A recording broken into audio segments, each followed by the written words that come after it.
What's up, everyone? It's Karthik with Money Vest. Welcome on board for our market open live stream. Who is ready in the chat? I want to see who is ready in this market bloodbath, the carnage, the absolute destruction that we are seeing in the markets, with, of course, most stocks, almost all of them, selling off. Nvidia down over 14% at the moment, pre-market, trading down to $92 a share. Tesla is down over 10.5, down to $185 a share right now. Apple, of course, selling off quite aggressively as well, down over 9.5%, now under $200 a share. And we are here, everyone. So this is our community. We are here to help you understand and navigate this entire market environment. It's not like this is the first time we're seeing this. We've experienced this entire moment.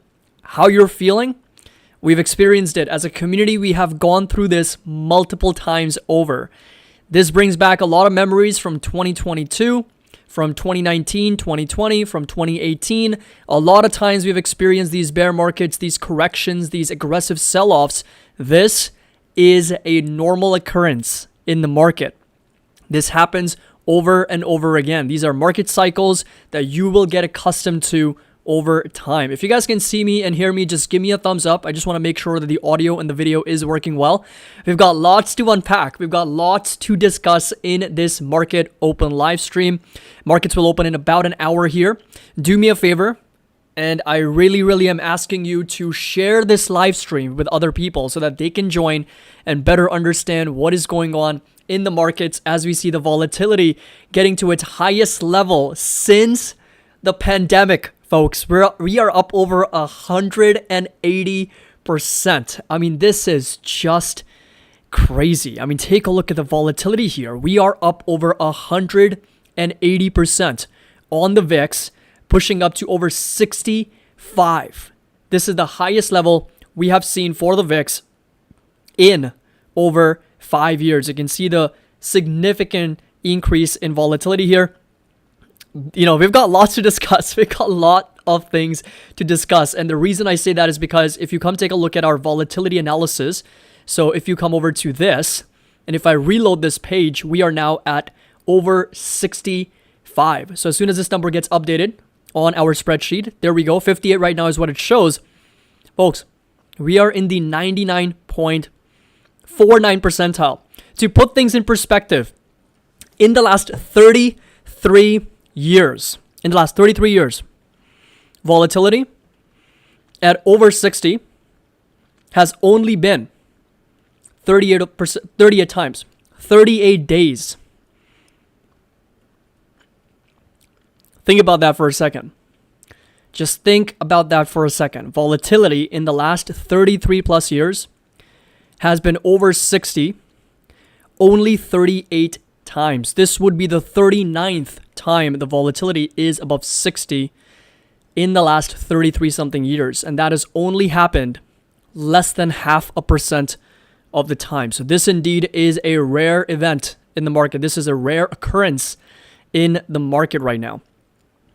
175%. I can't get over it. It's just insane. It's crazy. Highest level that we've seen since the pandemic, since March 2020.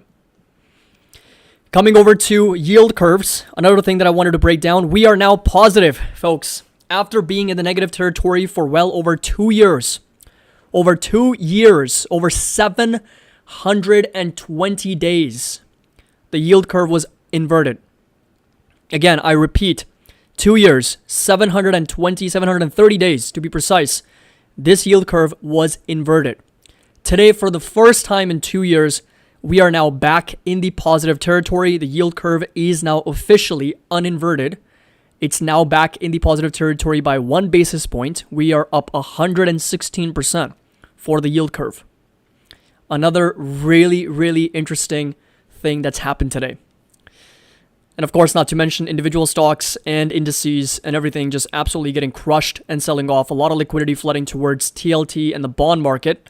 For obvious reasons, markets are getting very defensive right now, as we discussed in our previous updates. TLT is up over 1.6%, so trading just under $100. Highest level seen since December of 2023, and not to mention TMF, of course, since it's levered, up over 4.7, almost 5% to over 62. So if you come over to some updates that I wanted to break down for all of you. So we're going to come over to my text analysis. We're going to go back a little bit. Money Vest Index, by the way, it is right now at 2.95. So really, really low. And this number is going to get updated once we get a couple more variables at market open. So there's a few more market open variables that are not accounted for right now because of the fact that there's delays. And again, the markets are closed. So as soon as markets open, we're going to get an updated reading, which I will share with everyone on Discord. So if you want to get access, link's going to be down below. You can access the entire Discord channels, including all the alerts, my buy alerts, everything, my buy targets, shopping list, everything. This right here is Magnificent 7. So if you come over to the Mag 7 index, we are down a little bit over 18% from all-time highs. We might be entering a bear market here now, considering that NVIDIA is down so much. So we are down over 8% for this particular index. So this is Magnificent 7 index. We are down a little bit over. There we go. Boom, folks. There's so many records being broken right now. Volatility, highest level in over 4 years, hitting its highest level since March 2020 crash at over 65. Now in the 99th percentile, very, very rare.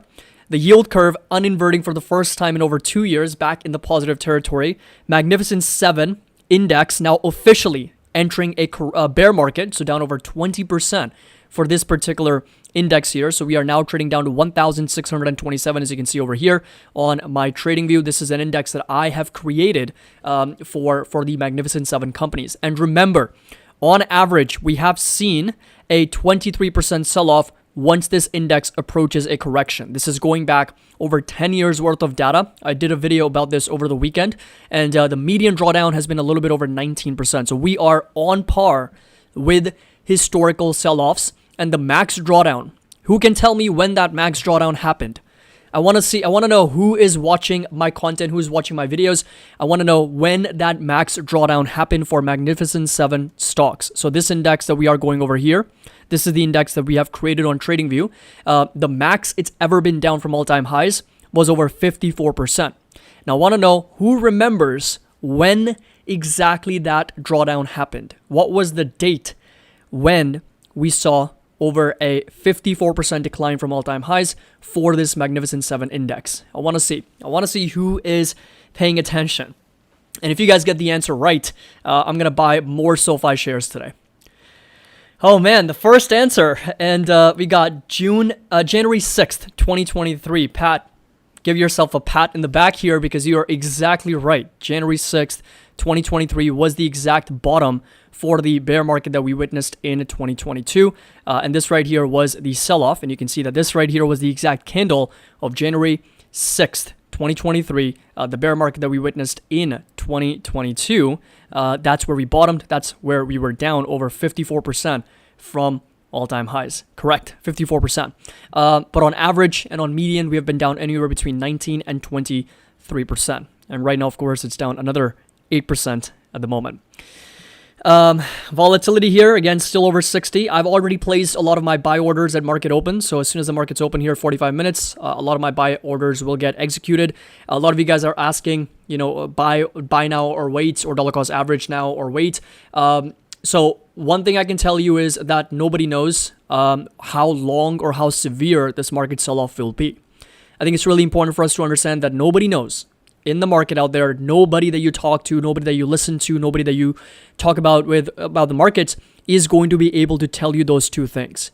How long and how severe this market sell-off will be. Nobody knows. I don't know. We have no idea. But what I can tell you is that the risk reward is extremely good. The risk reward right now in the markets is extremely good. We are incredibly oversold. We are coming down to some very oversold levels. We are, trading down to some very, very discounted and bargain levels. Volatility is at an extremely high level at over 61, something that we didn't expect that we would witness anytime soon, but over 162% increase in volatility. And it's not going to stay higher for longer. In fact, even Tom Lee mentioned in his this morning's remarks that he's expecting for the markets to bottom as soon as the VIX is done spiking, right? Volatility, of course, spiking is a huge event in the markets overall. And Jeremy Siegel had an interview this morning at Squawk Box just about an hour ago. And he was very, very adamant. He pretty much mentioned that the Federal Reserve should lower interest rates by 75 basis points in an emergency cut, and then another 75 basis points they should cut next month in September. So he was very, very angry. I mean, as I'm sure you know, the Jeremy Siegel in general is a very angry person. He was even more furious with the Federal Reserve. And he said word for word the exact same thing as I was talking about on Friday. It's actually quite crazy. If you go back to my unemployment update on Friday, and then listen to Jeremy Siegel, you're going to kind of hear almost exactly the same thing. Because back on last Friday, I mentioned that the Federal Reserve's target themselves that they've put down on the SEP. So if you come over to the summary of economic projections, let's see if I can bring that up. Okay, so let's go over to Federal Reserve's website. If you take a look at the summary of economic projections from the Federal Reserve, their target for 2024 when it comes to unemployment is 4%. It's actually 4%, right? So 4% is their unemployment target for 2024. And we already blew past that level at 4.3 on Friday. So we're already way above the Fed's projected unemployment number. And that's why he was so furious. He was like, I don't know what the Federal Reserve is doing. I think we need to see a 75 basis point cut right now. There should be an emergency meeting. And there are some speculations that there is going to be an emergency meeting. Bloomberg markets expect a 60% chance of Fed rate cut within a week. It's rare for the Fed to hold an emergency meeting ahead of its scheduled one on September 18th. If the Fed does meet early, it signals a serious concern. The last emergency rate cut by the Fed was at the onset of the pandemic. The markets are tense, fearing that the Fed's prolonged high rates could push the U.S. economy into a recession. Recession was trending over the weekend, which we discussed also in another video. We talked about it where of course the recession was trending on Twitter, 63,000 posts. So an emergency Fed rate cut would be a mistake. From Marcus Ashworth. I really want to know from all of you, do you think an emergency meeting and a rate cut would be beneficial to the markets right now or not so beneficial to the markets? So let me know in the comment section in the live chat right now what you think, whether the emergency rate cut should or should not happen from the Federal Reserve. So let us know in the live chat here. Vol says, Caddy, we are hitting the volatility reading where in your spreadsheet is marked as happened 11 days historical day. Yes, it is quite an historical day here for the markets, everyone. So I think it's really important for us to understand that this is, very, very rare occurrence. Because in the last 33 plus years, the S&P 500, the volatility has not really come up to these levels a lot. It's been very rare to see the volatility at over 60 and 65 and 70 levels. So we're already down to a point where it's less than 0.5%. That's how many times it's happened. So yeah, this is quite a historical day for the markets here. How many people believe that we're getting up to over 70 today? So let me know, one, if you believe that 70 is going to be the peak, 70 peak for VIX, and type in 2 if you have already peaked out for the VIX. So 1 or 2, let me know in the live chat what you think. 1 for 70 or higher for being the peak for volatility, and 2 if you believe that we've already peaked out on the VIX here. So I want to know from everyone and what you believe is going to take place as soon as the markets open here in less than an hour. Feels like 2019 COVID fall. Yeah, it does feel like that because volatility is back at its highs from those levels, and we are seeing quite an aggressive sell-off here. Apple down 10%. 10%. So I'm seeing a lot of ones right now.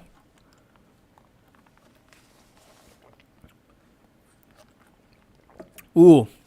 Now I'm seeing some 2s. Kevin, Johnny coming in with some 2s here. Tony, Vengat. Is Powell going to speak? So there isn't anything that's on the calendar right now. So if you are hearing anything about an emergency meeting, I would take it with a grain of salt because if you come over to meeting and calendar information, or if you come over to the calendar over here, you'll notice that nothing's scheduled for today. So August 5th is this day. So you'll notice that a few members are talking, but nothing is scheduled per se right now. So this is August 5th, and we don't have anything scheduled for today, at least not on the Federal Reserve's website, official website. So yes, there could be an emergency meeting, but we don't really know yet if there is going to be one. VIX up 180%. So So Federal Reserve Chicago Fed President Goldsby says if economy deteriorates, Fed will fix it. So I mean that's the whole idea, right? That's the goal. That's what Congress has appointed Federal Reserve to do. Like if you come over to, Fed's dual mandate, right? And this is something that we have discussed quite extensively. And this is the rock and the hard place the Federal Reserve doesn't want to be in. So this is the bullseye. This is the Federal Reserve's dual mandate bullseye. And what you'll notice is that the Federal Reserve's objective, the main objective for the Federal Reserve, as we have discussed many times over, is to see unemployment at a nice little number of 4%, and for the inflation, core inflation, to be at 2%. So that's the bullseye. That's where they want to be, right? That's where they are targeting to be. That's what they want to see between unemployment and inflation. The problem is that we, unfortunately, right now are with inflation all the way up here, and with unemployment, we are accelerating. So we're moving more towards the right because we've got unemployment on the x-axis and we've got inflation on the y-axis. So the higher we go, the higher the inflation is, and the farther we go, the more unemployment there is.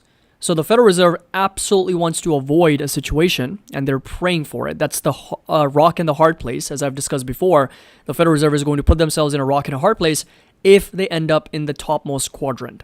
If they end up here, in this quadrant over here, if they end up here, that's going to be the worst possible place to be in. Because then they're going to make a very, very tough decision of whether to lower interest rates to control the economy and support unemployment, or to keep interest rates higher and increase them further to help fight inflation. So this is the last place any Federal Reserve chairman wants to be in, where both unemployment and inflation is high. The best place to be in, of course, is going to be down here, where unemployment is low, inflation is low, everybody is happy, everybody's got jobs, or prices are down. There's going to be a lot of wealth creation in these areas. There's going to be a lot of happy people in this area. But this is the last place the Federal Reserve wants to be. And right now we're somewhere up here. This is where we are. We're kind of heading in that direction. Where, if unemployment increases more, then we're going to be heading in that direction. But the idea would be that, by the time unemployment increases, the Federal Reserve is hoping that we see inflation come down. So this is the trajectory that many people expect. Well, there's one of two of these that's going to take place. Originally, the Federal Reserve was hoping for a soft landing. So they were hoping that, something like this is possible, where inflation comes down without affecting unemployment, right? So it's going to come straight down. But what's happening is that it's expected to come down, but at the same time, it's also expected to move farther out, which is going to push unemployment higher and higher. And that's what's creating a lot of these recession fears in the U.S. economy. So let me know your thoughts in the comments in the live chat, and what are you expecting from this dual mandate bullseye chart? Are you expecting for this to move to the right with unemployment increasing, inflation staying where it is, or you're expecting inflation to come down but unemployment still accelerating to the upside, or you're expecting unemployment to not go up anymore, inflation to really just come down, and everyone's going to have a happy ending with a soft landing for the markets and the economy? So let me know your thoughts down in the comment section below. I do believe that this is going to be something like this, where unemployment does increase, but at the same time, inflation comes down. But yeah, time will tell. Time will tell. And they could have seen this coming from miles away, because we knew that there was going to be lag effects. The economy was very, very much propped up on debt, and it wasn't going to last longer. It wasn't. They were lucky. The Federal Reserve was very lucky to keep rates as high as they were for as long as they were.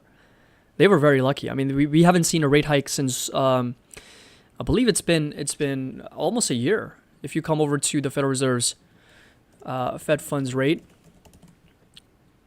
So the last hike we actually witnessed was, let's take a look. So the last hike we actually saw was back in August. Yeah, so it's been well over a year. They've been well over a year. They've kept interest rates where they are. They haven't increased. They haven't lowered either. So like I said, the Federal Reserve was as lucky as they were to not only increase interest rates as aggressively as they did, but also to keep them higher for as long as they did. And this spreadsheet also kind of breaks down, you can see the rate hiking cycles from the Federal Reserve. And I've broken it down into this entire spreadsheet, where it kind of gives you a bit of an idea of how many months we witnessed this hiking cycle from the Federal Reserve. And also what's been the median, the average, the max, the minimum, the absolute rank, and the hike per month rank based on all historical rate hikes and cycles since 1954. So this is how far back we're going to. And on an absolute basis, this is the third most aggressive rate hiking cycle from the Federal Reserve. So of course, it's going to play a bigger role in the overall economy. Of course, it's going to affect the economy at some point. And the only other two times when the rate hiking cycle was more aggressive than what we are seeing now was both times during 1970s. So during the great inflation of 1970s and 1980s. But at the same time, I mean, we also had economy which was significantly smaller than where we are now. The debt levels were far more in control compared to where we are now. So interest rates, as aggressively as they've increased now, are going to have a much bigger impact than, say, 50 years ago. So yeah, that's where we are with the economy, with the markets. Of course, there's a lot of different factors at play. We discussed the Japanese yen against the US dollar accelerated a little bit after the BOJ increased interest rates by 25 basis points, thereby really crushing the rate differentials between the US treasuries, the bond market over in the US, compared to the interest rates over in Japan. And of course, a lot of traders and investors are going to have forced out. They're going to get margin called and they're going to get forced out of those trades, for which the entire analysis, I've mentioned this in the Discord. So you can come over here, take a look at the text analysis, and you'll be able to read through this entire analysis of the carry trade, as well as how I believe that there is a big reset in terms of a deleveraging and rinsing out of the margin for the markets here, because we've been ripping and there's a lot of margin in the system which needs to get rinsed out. And as soon as it does, I feel like the markets are going to stabilize, the selling pressure is going to exhaust itself, and that's where we're going to see some type of rebound and some technical rebounds once again. So we should go live on our real estate channel. Got lots of questions with Dubai market. If this is something bigger, recession and crash, then how will Dubai real estate hold?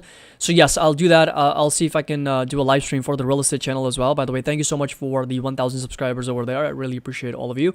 Adding IWM today. So yes, I will be looking at adding IWM as well. Small caps continue to also struggle. They're down a little bit over 4.5%. So coming down to under $200 a share. So yes, I do believe that eventually when the rates do get cut, that's going to be a bit of a net benefit to IWM. Monique says my portfolio is down 50K. Welcome to the club, brother. Welcome to the club. We're down, of course, anywhere between 10, 20, 30, 40,000, 50,000, 100,000. Some people could be down 500,000 or more. Isaac, how much are you down today? I'm probably going to be down somewhere between 20 and 30,000. I haven't looked, but I've already placed my buy orders for market open. So all the orders will get executed as soon as the market's open. And then I'll take a look at it, how much I'm down. So I'm going to guess somewhere between $20,000 and $30,000. So yeah, it's just going to be another one of those days. But I also did add a little bit of cash this morning. So I added some more cash to start buying. So that's why I'm going to be deploying some more capital into the market. And that's what, over the weekend, I also mentioned that I could see myself doing majority of my buying this week because of the fact that, we're seeing such aggressive selling pressure. There's also been some chatter around the Black Monday, which could be today, or the Black Tuesday tomorrow. So I could see myself doing majority of my buying this week as markets sell off and volatility is at such a high level, right? At over 59 right now, continues to be up triple digits. So hold me, you cannot buy pre-market. I can. I mean, I could, but I've just placed my orders for when the market opens. So they will get executed at 9:30 a.m. Okay, let me just take a look at some of these comments. By the way, guys, do me a favor and definitely do drop a like on this live stream and share this live stream. Share this live stream with other people who may want to join us. Let's make it more fun. Let's make it more engaging. Let's make it more like a community that's coming together to console each other, to also offer some support, because we've got a lot of new investors in the group. We've got a lot of new people joining us. And for them, kind of seeing this type of sell-off can be very discouraging, and it can be something that really makes your confidence go down and deteriorate. But I'm sure we've got a lot of experienced people as well that have been investing in the markets for many years, even decades. So really, pull other people up help them, support them. That's what this community is all about, to really come together and understand what's going on with the market and how we can take advantage and take advantage of those opportunities together. So again, yeah, really appreciate you guys. Share this live stream, drop a like. And if there's any questions that people are asking, feel free to answer. Feel free to take up any questions that you can add some more value and insight to. So definitely do add your comments there. Okay, let's take a look here. Okay, so Sunil, you can actually join our Discord using this link if you want to. You can simply join and then connect. You connect to Discord, and then you'll have access to all the channels. I've pinned it on the chat as well if you want to join.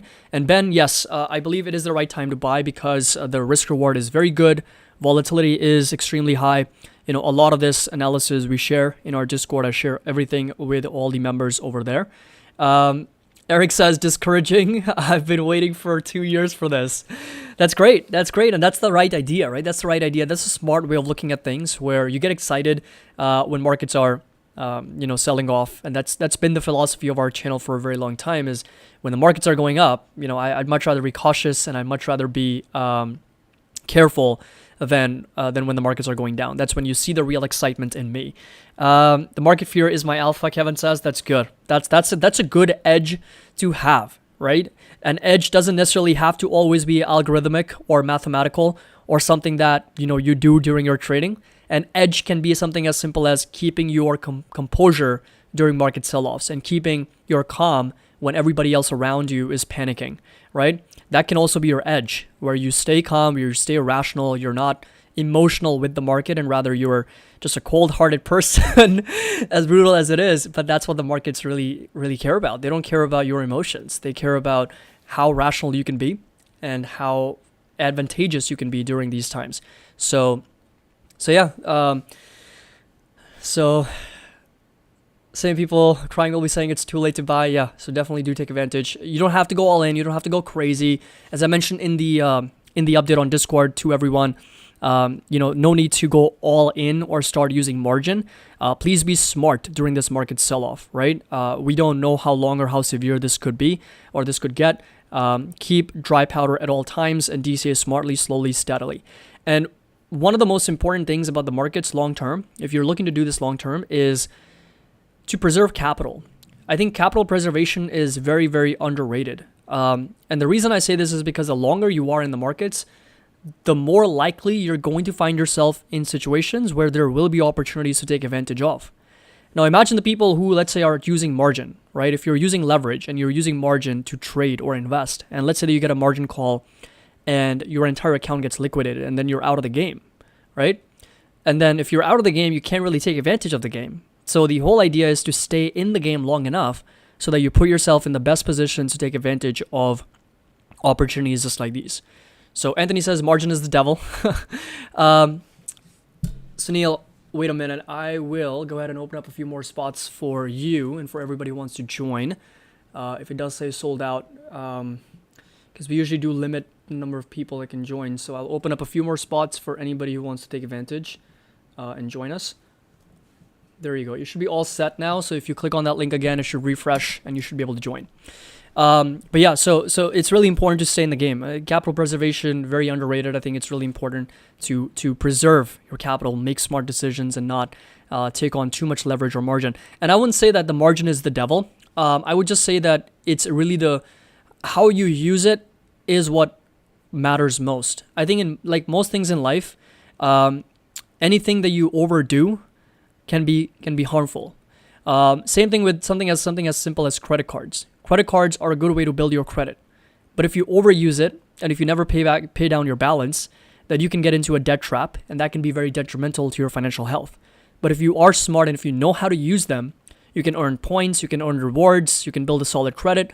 So it's in most things in life, it's just about how to be disciplined enough to use those certain things, because most things that have been created to both help you, but then also could destroy you. So it's really just what path you pick is going to really dictate how well or not well off you're going to be over the long term. So capital preservation, very important in the markets. I've seen so many, unfortunately, Wall Street Bets is not the best example, but I've seen so many accounts getting blown up on Wall Street bets by 0DTE options or gambling or trading options, buying calls, buying puts, literally just YOLOing their entire portfolio into one stock on earnings, on binary events, and that can really be detrimental. You know, it's not really trading. I mean, at that point, you are simply gambling. Trading is very much on probabilities, right? What's the probability of one outcome versus the other? And it's also trading within your risk tolerance.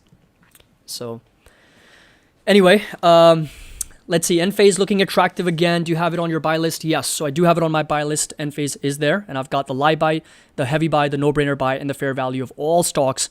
Over 37 stocks and ETFs listed on that video. So definitely do check it out if you want to. And this will update as soon as the markets open. So also as part of our MoneyVest community, you get access to our MoneyVest platform where you can analyze all these different stocks. You can come over to Apple, for example. It'll show you the pre-market. It's down over 9.5%, trading down to $198. And then we've also added a market snapshot. So market snapshot tells you the status of the market. S&P 500, NASDAQ, Dow Jones, Russell 2000, all the different sectors, including all individual stocks, whether we're in a pullback, correction, dip, bear market, or a crash. And this will get updated as soon as markets open here at 9:30. And we'll take a look at that in about 25 minutes and see how brutal the pain is. Is it possible for you to share your TradingView watch list? Yes, Balls. It is available on my Discord. So if you come over to our Discord, you'll see there's a channel called TradingView, TradingView charts, and then there's also my watch list available over there. So you can join and access TradingView charts. If you have questions related to different brokers, we've got a broker list. So these are all the brokers that our community members use all over the world. These are highly reputable, recommended brokers from all the members.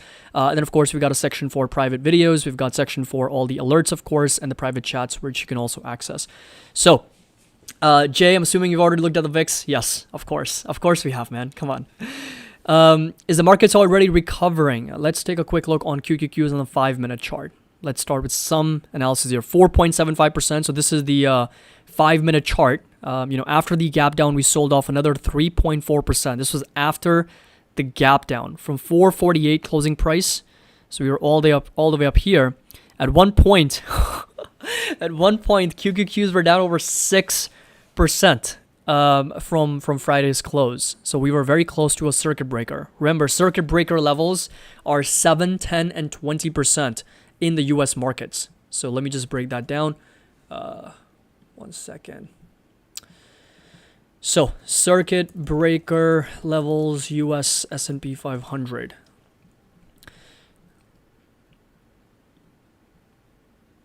Okay, so these are actually 7, 13, and 20% are the circuit breaker levels for the U.S. S&P 500.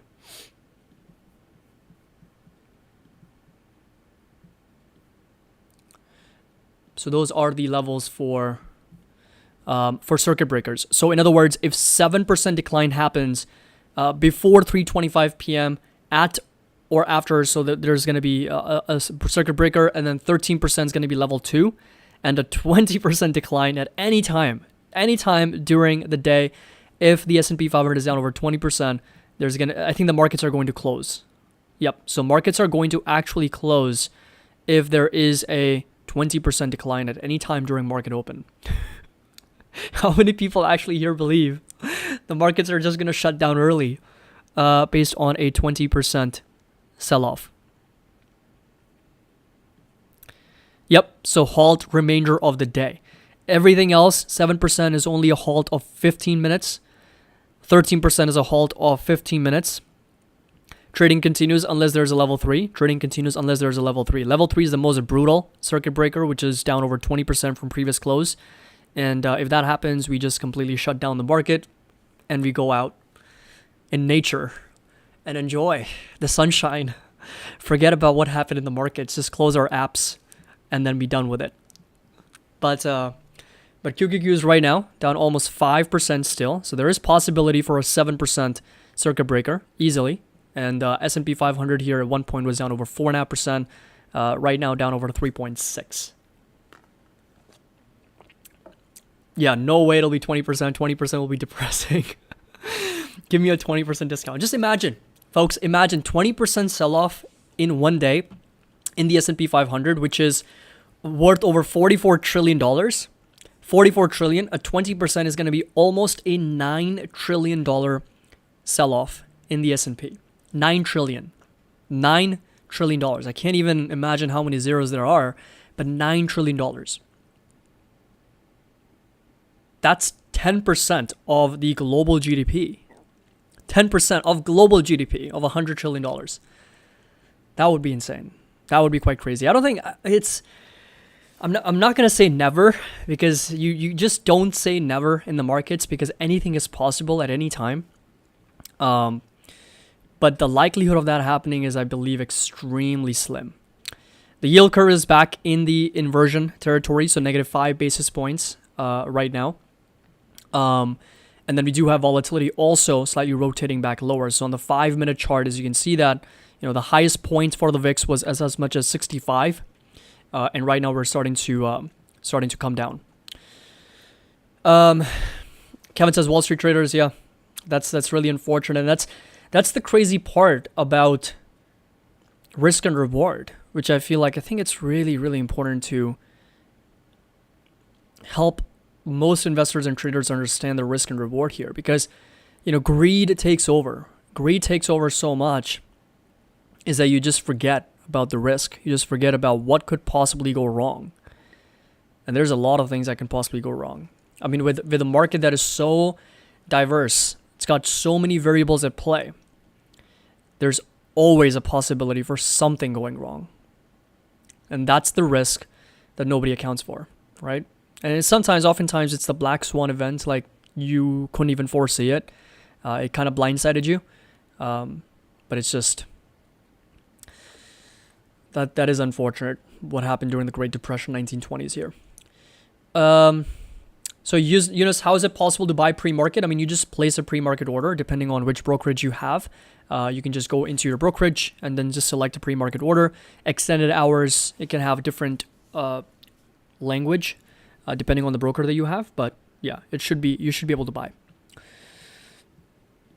All right, so we got about 18 minutes. 18 minutes for markets to open. Let's do a poll here. What should we write on the poll? What should we ask everyone? We already know that we're gapping down heavily. S&P 500 today. Greater than 5%. No, 5% or more sell-off. Between 2 to 4% sell-off. Less than 2% down, or closes green. Let's do it. S&P 500 poll. Let's see what you guys think. Is it going to close 5% or more down? Or is it going to be somewhere between 2 to 4%? Or is it going to be less than 2% down, so somewhere between 0 and 2%? Or is it going to close green? So what do you think? 57%. Well, over half of you guys are expecting for the markets to be down over 50%. 5%, excuse me, not 50%. Hassan, are you buying the dip today? Yes or no? So yeah, we can do that poll as well. I think we should do that after the markets open. We can do that poll. And let's take a quick look on some of the other items, such as crude oil. And then we'll also take a look at Bitcoin. So if you come over to energy, and then if you come over to US oil, we are selling off down almost 2%. So we are back in the support zone over here, closer to $71, $72. And again, resistance stays put at $80, $81 a barrel for crude oil. So that's going to be that level to keep in mind. Steve, thank you so much for that message. This is why I'm glad I'm a part of this community. When I first started trading, I would panic at these sell-offs. Now I'm more calm, cool, collected. Thank you, Caddy. So appreciate that. And that's the whole idea, right? This is something, as I'm sure you've seen yourself as you first got started, and now this is part of market cycles. This happens over and over again. This is not something that's, crazy that everybody needs to be panicking over. Yes, we need to understand what exactly is going on and kind of try to capture the rarity of these events of, volatility at its highest level since the pandemic, and the yield curve uninverting, and the S&P 500 down in a correction, and the Nasdaq's in a bear market, right? So a lot of those things we have to account for and understand. But at the same time, I think it's important to stay calm, stay collected, stay composed, not panic. So are we expecting a Fed meeting? So we don't know yet. I mean, there's nothing on the agenda, nothing on the calendar as per the Federal Reserve's website that calls for an emergency meeting. Of course, there's been some speculation that the Federal Reserve is going to come out and do this out of the blue rate cut of 25 or 50 basis points, but we'll see. We'll find out soon enough.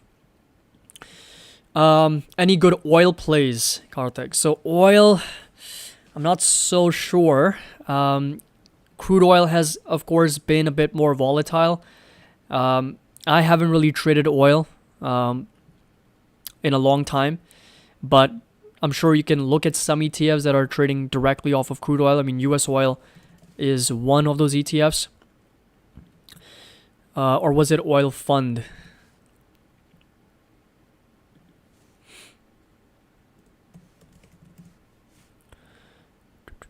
Yeah, so I mean, there are potential some ETFs that you can trade, but for oil, I'm not really looking at any opportunities. I mean, not really any trades there. So JT, should I be concerned if I bought VO at an all-time high? I don't think you should be, because I've run this experiment with VUG for over 4 years. I've bought at the worst possible times. Believe me, I've tried to time it such that I buy at all-time highs at all times. I've only bought at the worst times. I mean, I've been a little bit more aggressive when the markets have been down, but for the most part, my idea with that experiment was to buy at the worst possible time when the markets are an all-time high, and I'm still green on that position. I am, in fact, still up quite considerably even after the sell-off that we're seeing pre-market, right, down almost 6%. So I wouldn't worry about it. SMH, though, yes, it's been selling off quite aggressively, down almost 8% now to under $202. The entire rally that we witnessed from April of 2024 has been wiped off. It's down almost 30% from its all-time highs. So TLT is a good buy. So TLT, it's a bit more defensive. So it's a good place for you to somewhat park your cash. And this was a trade, worth considering when the yields were still elevated. So if you come over to the 10-year treasuries, they were, of course, well over 4.7 to as much as 5%. Back then, it was a much better risk-reward trade. And you can see the yields continue to fall here, down almost 3%. And I do believe the yields are heading lower. I think they can settle somewhere in the low threes. So there's another 68, 69 basis point sell-off in the 10-year treasuries. So yes, there may be some potential upside in TLT or TMF, but the risk reward is a little bit unfavorable now compared to where it was, say, a few months ago. So hope that makes sense. So yes, there is still upside left in TLT, but not as much as what it was a few weeks ago or months ago. So I think that's really important to keep in mind. Okay, let's see what our polls are telling us. We've got 55% of investors right now with 281 votes expecting a 5% or more sell-off in the S&P 500. 22%, 2 to 4%, 6% less than 2%, and we've got 17% bulls in the house expecting for the markets to recover and rip back up intraday for buyers to step in and for us to actually close green. Wow.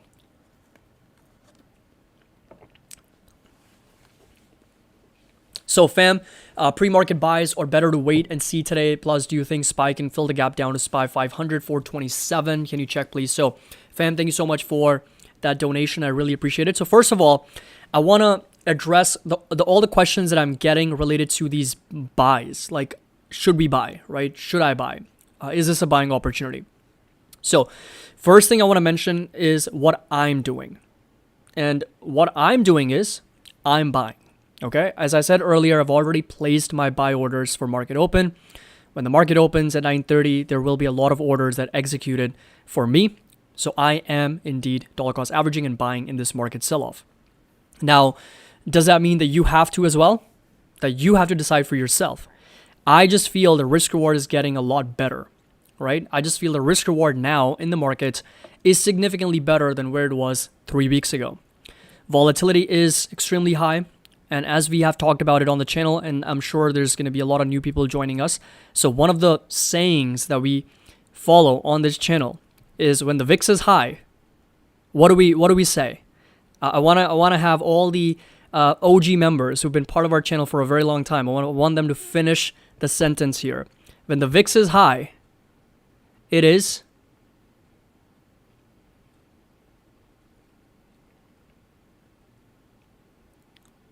What is it, right? When the VIX is high, it is time to finish the sentence. It is time to blank. Yeah, next week's CPI numbers are coming out. When the VIX is high, it's time to buy. Okay? So this is something that we follow on the channel very closely. Time to panic. Yes, it is time to panic, for sure. But when the VIX is high, it's time to buy, right? That's what we like to follow. When the VIX is low, what do we say? When the VIX is low, when the VIX is low, when the VIX is low, what do we say the opposite of that? When the VIX is low, let's see how many people get it. When the nausea is high, it's time to buy. When the VIX is low, let's see a few people, it's time to cry. Yeah, when the VIX is high, it's time to buy and cry at the same time. When the VIX is low, it's time to go. Yes, it's time to go. Okay, it's time to go, as in you can either get out of the market, or you can hold what you have, or you can de-risk a little bit. But it's not necessarily a sell signal, right? So what I've mentioned before in my previous updates as well is that when the money vest index is really low, when the VIX is high, it is a clear signal for me to buy. But when the VIX is low and the money vest index is high, that doesn't necessarily mean that it's a signal to sell. Because markets can remain irrational at an all-time high far longer than they can remain irrational to the downside. So in other words, the markets have spent majority of their times at near all-time highs, and they have spent below 20% or 30% from all-time highs.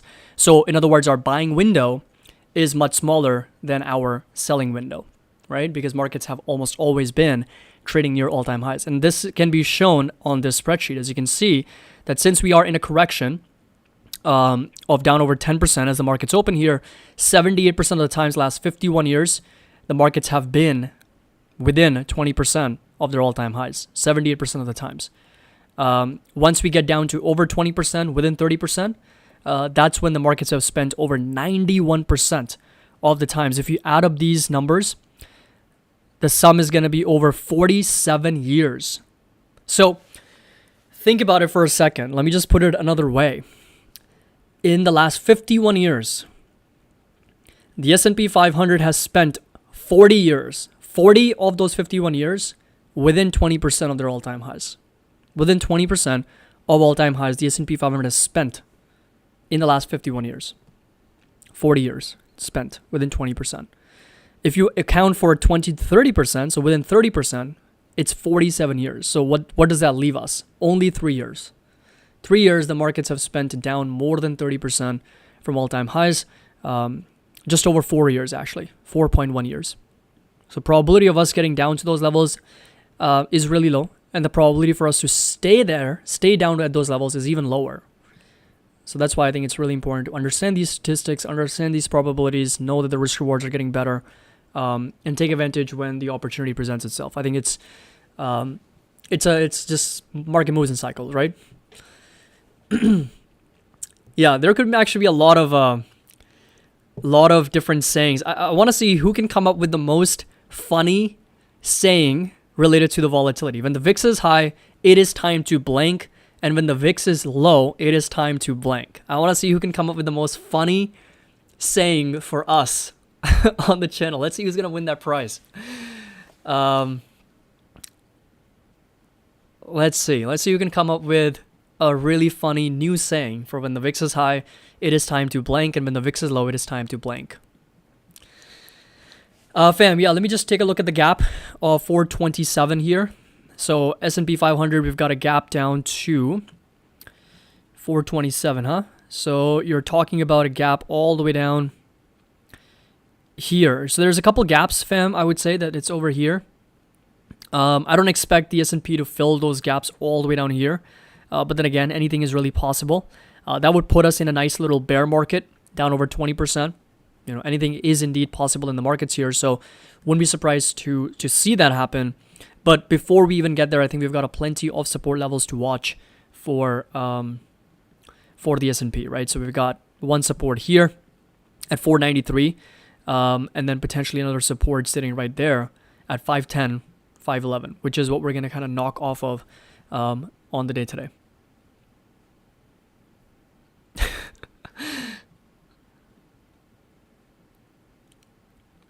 So Juan says, yeah, I got the cash. I just didn't think things would be this bad. I only sold off 20% of the portfolio in preparation 2 weeks ago. Buffett is sitting on $277 billion of cash. I think he locked up pretty good yields. If he was buying in the second quarter, he was able to lock in like very, very good yields when it comes to treasuries. So I think that was a really smart move. And, I sent out this headline from Ross Gerber saying that, Warren Buffett doesn't understand technology. He doesn't understand the progress on artificial intelligence. What an idiot. Like, the greatest investor of all time does not understand technology. He bought Apple 8 years ago. If anything, he understood technology well. And he made one of the smartest trades by getting out of Apple by almost 50% of his position and then sticking it into treasuries that he's going to be locked in on that rate as yields are coming down. So that was by far one of the, and doing it at that scale, you understand, like doing it at a scale where he's getting rid of $100 billion and putting it into treasuries is not easy. It is absolutely not easy. So it's just, it did put an effect on the market's sentiment and confidence, but he's got to manage that portfolio, right? $500 billion portfolio, and he's done really well over the years. Yeah, he sold 50% of his portfolio, which he's held for a very long time. When the VIX is high, I panic buy. When the VIX is low, I trim my portfolio. That's good. That's a good way to go about it. And so 514 votes, 56%. Still more than half of you are expecting over a 5% sell-off in the markets. Let's just do one more poll. Let's just take a look at what are you doing today? Buying and dollar cost averaging, holding, waiting, and doing nothing, or selling and exiting the market. Let's do it. This is going to tell us a little bit more about what everybody is doing and what everybody's planning to do today. So what are you doing today? Buying and dollar cost averaging, holding and waiting to do nothing right now, or selling and exiting the market. So let's see. This should be fun. I'm kind of surprised that we do still have people selling and exiting the market right now at these levels.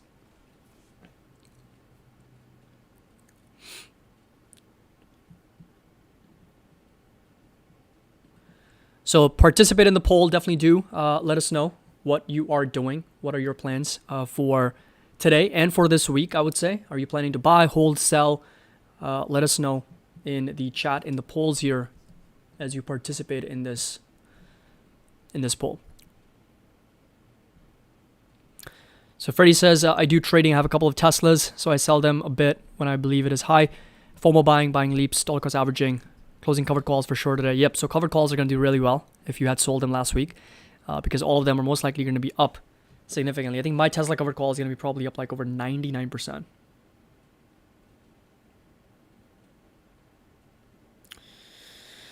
Yep, so okay, so 53% of you guys are talking about buying and dollar cost averaging. 36% are holding and waiting and doing nothing, and 11% are indeed selling. 11% are selling. Shar Sarup, my brother's holding. That's good. Yeah, Rebecca says, this is not the time to exit. When we have this feeling in our stomach, it is time to buy lightly.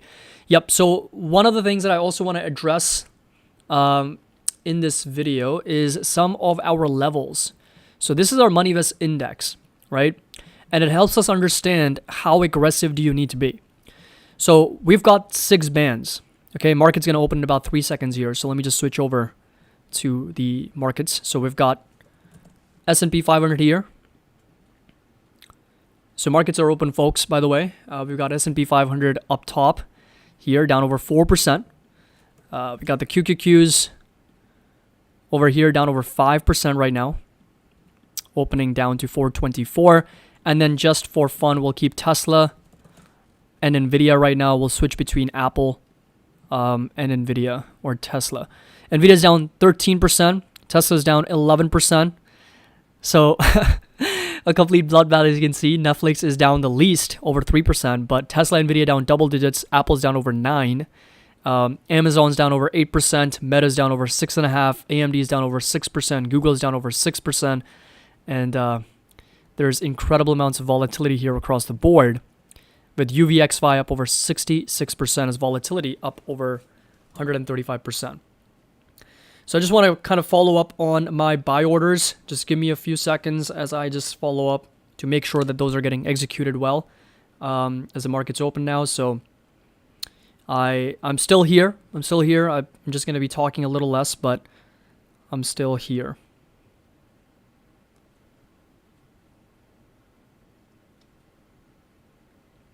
Yeah, TMF pushing higher, of course, on the back of this very defensive trade.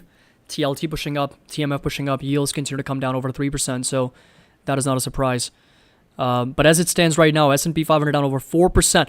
If we sell off over 3% more now, we're going to be going into a circuit breaker. The first level circuit breaker is when we are down over 7% from our previous close.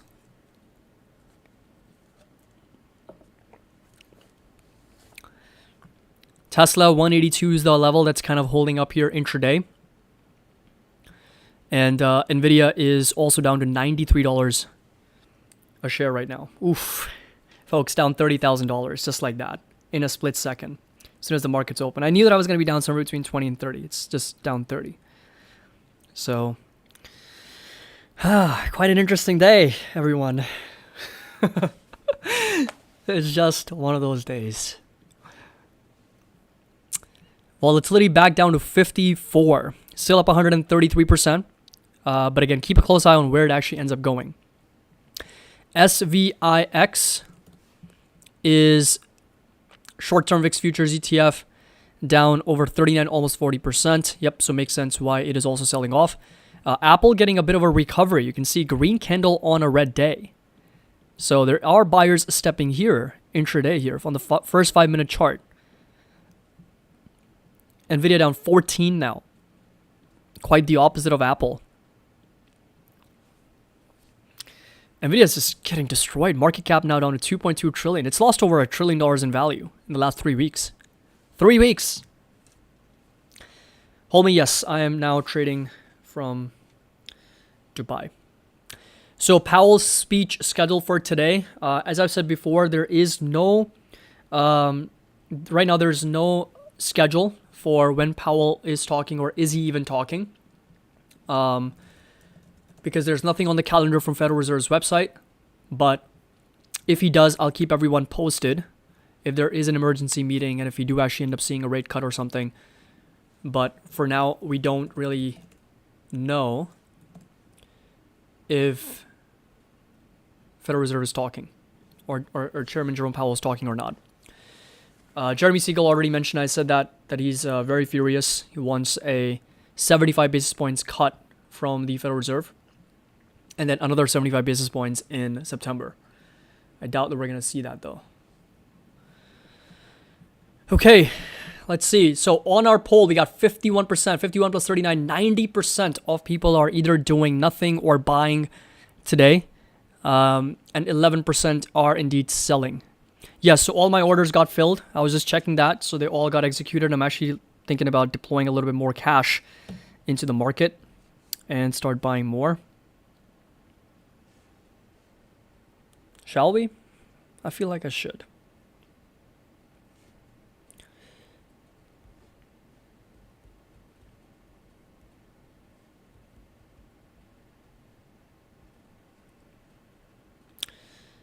SVIX halted for the right reasons because it's down quite significantly.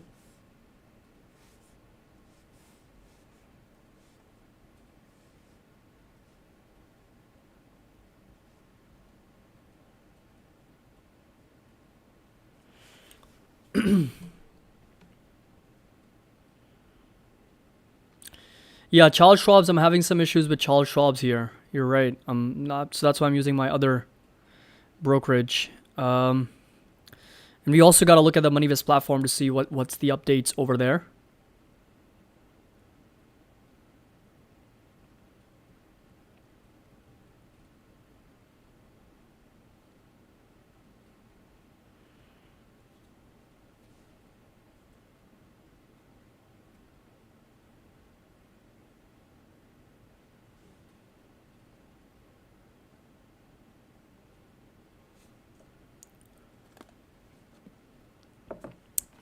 Great. Now Fidelity is not working either.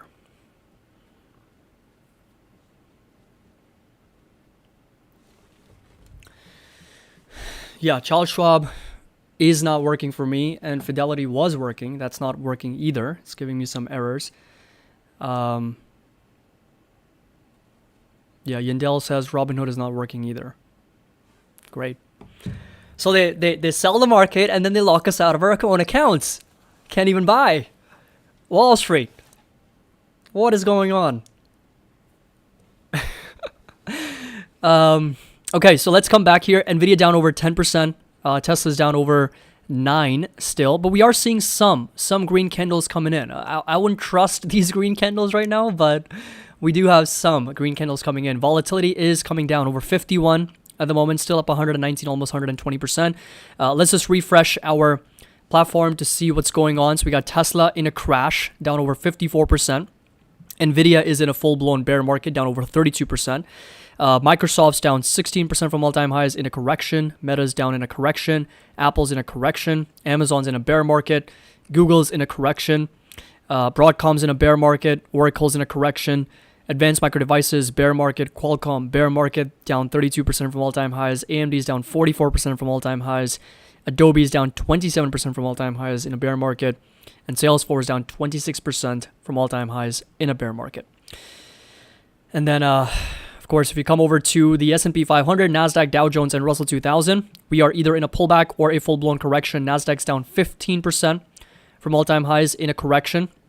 S&P's in a pullback. Dow Jones in a pullback. Russell 2000 in a correction. Consumer staples, surprisingly, only still in a dip. So that's the defensive part of the market. Real estate in a bear market. Materials in a pullback. IT sector in a correction, of course. Very close to a bear market, by the way, down almost 20%. Folks, so if your brokerage is lagging, come to the MoneyVest platform. You can trade, but you can analyze. So we are running up to speed. There's no problems here. So do sign up if you want. Link's going to be down below and also pinned in the comment section. You get access to the entire platform where you can do your full analysis on the markets. Kevin says I can't trade either on the Ally Bank platform. Ally? David. Ally Bank, you mean? Why is Palantir down? So let's take a look at Palantir as well. We are down on Palantir over 8% at the moment. So $22 at the moment. So selling pressure there. Let's come take a look at semis. So the entire watch list on semiconductors. And the bloodbath is pretty brutal. SMCI is, by the way, reporting Tuesday. So if you come back over to our platform, we've got the earnings calendar. So we do have plans of integrating brokers into the MoneyVest platform, but there's different types of regulations that we need to abide by. So right now, we can't allow people to trade on the platform. It's mostly for analysis. But eventually, yes. And let's say in the future, there are plans of potentially integrating that within the platform as well. So when it comes to the earnings calendar, if you take a look, we have Realty Income Corp reporting after the bell today, and then Super Micro is scheduled for tomorrow after its markets close. So SMC, as you can see, $5.4 billion of revenue, $8.26 in EPS, and Occidental revenue is $6.87 billion and 78 cents in earnings per share. So those two big companies reporting tomorrow. We've also got Fortinet for tomorrow after the bell, Shopify, Airbnb, CVS, Caterpillar, Amgen, Disney are reporting. Eli Lilly is before the markets open on Thursday. Trade Desk, Take-Two Interactive, and HubSpot, Coca-Cola. And let's see, Discovery, Robinhood is reporting on Thursday, or actually Wednesday. So Wednesday after the bell, August 7th. Jay says, no circuit breaker. This is disappointing. Oh, God. S&P down 3.4. QQQ is down over 4% still. And again, a lot of individual stocks are still down somewhere between 3 to as much as 10%, but we are seeing some recovery. I mean, Apple is only down 4.5%. 4.5% is actually not that bad. Nvidia and Tesla are the only big ones that are selling off quite aggressively. And then we've got the Max 7 index. If you come take a look at the Max 7 index here, down over 5% at the moment, but getting bought up, folks. Getting bought up here. There's a green candle popping in at the moment.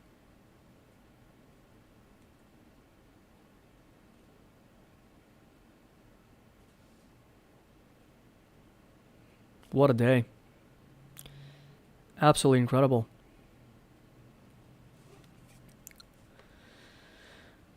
So David says Robinhood is canceling all orders between 1:45 a.m. to 4. Any else experiencing this? That is crazy. Are they really? I mean, if they're canceling orders, that is actually wild. I mean, Robinhood is okay, I guess. I used to have Robinhood for a very long time, but then I switched. I do think that there's better options out there for brokerages. Nikkei down over 7.6%.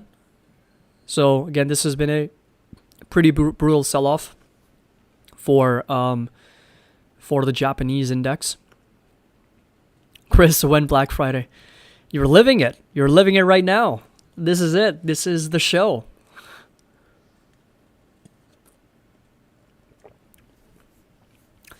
Why are brokers being overwhelmed? Probably because of the volume that's coming in out of the gates. The amount of orders that they have to fill, all the volume that's coming in. So it takes a lot of load on the servers. So that's probably the reason why they're down. I mean, Charles Schwab was down, Fidelity was down. I haven't checked. I think they might be back up, but they were lagging and they were not opening up for me. Pedro says, got my order filled, bought more QQQs. Everyone, do me a favor and subscribe. So we've got almost 1,000 people watching this live stream. I really appreciate each and every one of you. If you want daily content on the markets and better understand, the market structure, technicals, fundamentals, macros, different data-driven analysis, do me a favor. If you enjoy this content, subscribe and also share this with your friends, family, other traders, investors, WhatsApp groups, Discord channels, Telegram, wherever you can. I would really appreciate that. It's word of mouth and referrals like yourself that really helps us grow here at MoneyVest. So I would really appreciate that. Okay. Caddy, I want to buy. Yinzer says, I mean, nobody's stopping you, man. Nobody's stopping you from placing these orders, but yeah, that's where we are. Volatility is down to 46 now, folks. I mean, it is coming down. It's come down from 67 down to 46. So we have seen over a 30%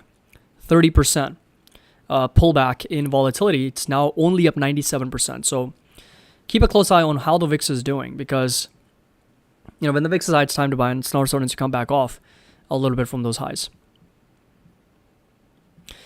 The MoneyVest index is going to update. It's not updated yet. You know what? Maybe I can do that. Let's see. Let's see if I'm able to update the MoneyVest index live for you.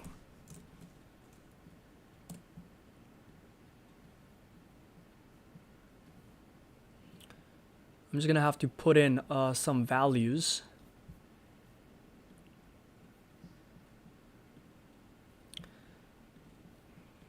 Okay, so S&P 500 right now from its all-time highs is down over 9.3%.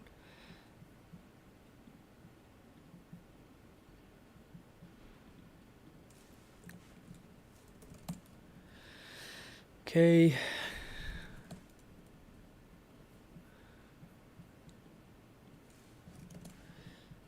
So we're back at 2.97 right now on the MoneyVest index is what I can see. And then let me see one more thing here.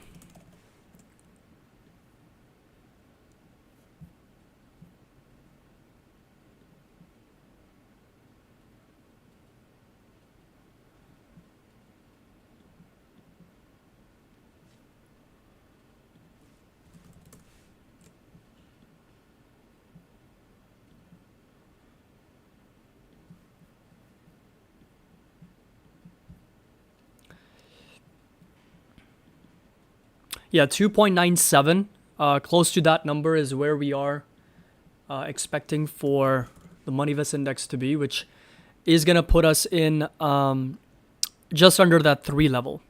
Just under that 3, right? So 3 is the beginning of that green threshold, the green band. As I was explaining earlier before the markets opened, we've got 6 bands on this MoneyVest index. And we've got 3 red bands, 3 green, and then 1 yellow. Yellow is kind of like a neutral zone where, you know, I like to think that the risk reward is okay. Not favorable, not unfavorable either. But the moment we get down to those 3 levels is where, you know, there's majority of buying opportunities. The risk reward is significantly better during those levels. So that's when I like to deploy most of my cash.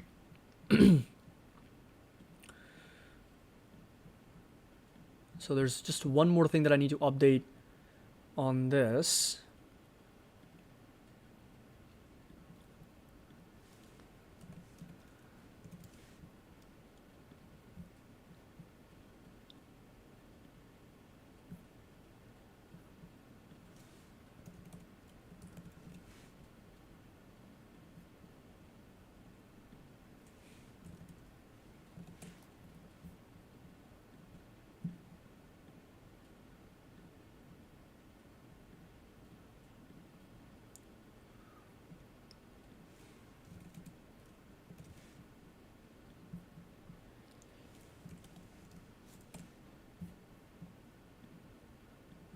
Just one more minute.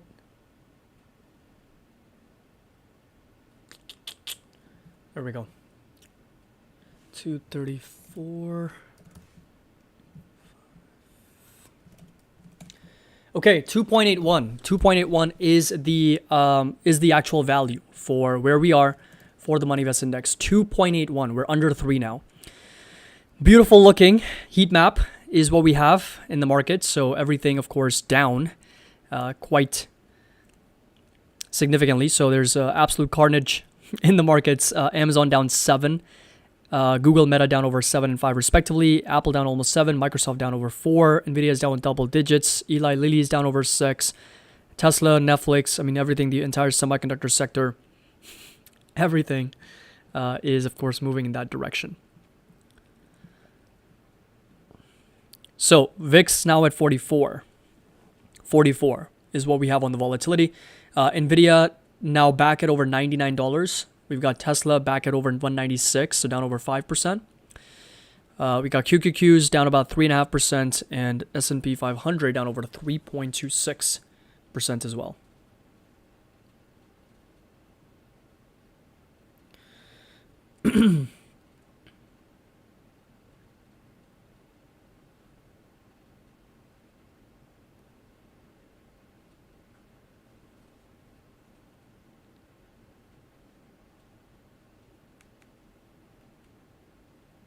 Still over here, guys. I'm just trying to log into my apps to buy some. Charles Schwab is giving me such a hard time right now. Login unavailable. The login service is temporarily unavailable. We're working to resolve the problem. Charles Schwab, man.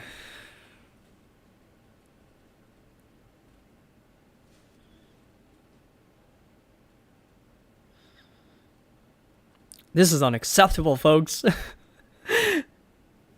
It's always days like now.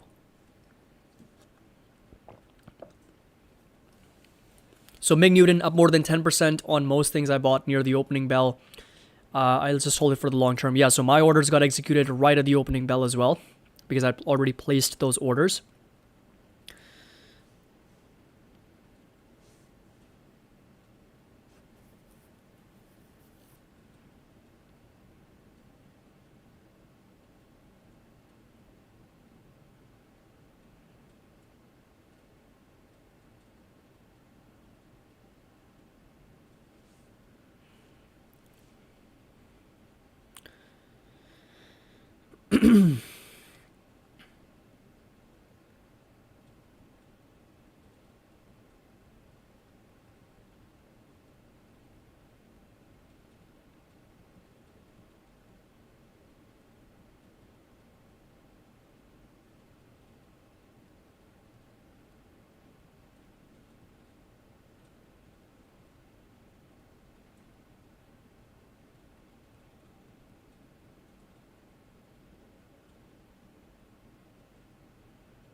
Yeah, VBull's not working either. Nvidia almost back up to $100. S&P is down 3% still, and QQQs are down over 3.5%. So we are seeing volatility come back down quite rapidly. So it has already been crushed down over 35%. From its recent highs of 65. So if you take a look at the spreadsheet now, since volatility is down to 44, it got up to over 99 percentile. So I'm assuming it's now going to be 51.98. So this number will get updated as soon as it does. We'll take a look at where we are for the VIX. But the Money Vest Index is still at 2.81. 2.81 is where we are. Slight change of 2.85. 2.85 is where we are for the Money Vest Index. I should actually update this number over on Discord and update everybody. You know what? I'll just take a picture.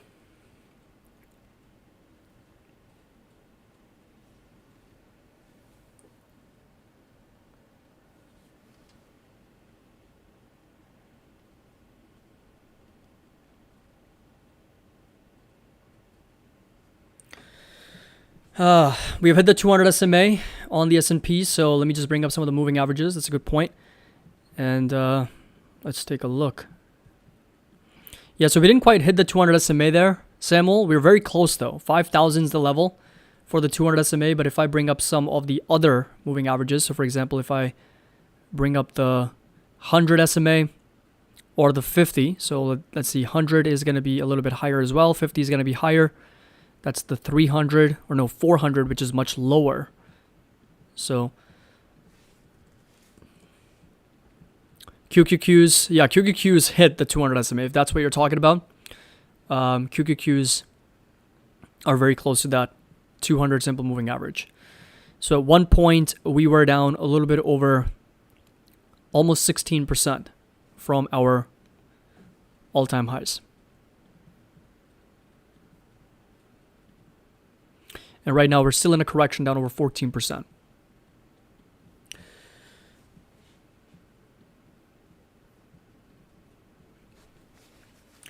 Guys, can we get up to over 500 likes on this live stream? I would really appreciate that. Right now, we're 246. And I'm sure we can together make that happen. If you are enjoying this live stream, if you are having fun and are feeling a sense of community, I really appreciate it if you drop a like so that we can do this more often. Yeah, VIX slowly dropping. 42 now.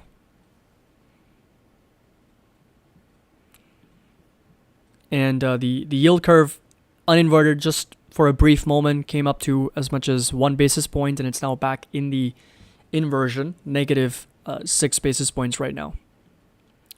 TMF up over 3%.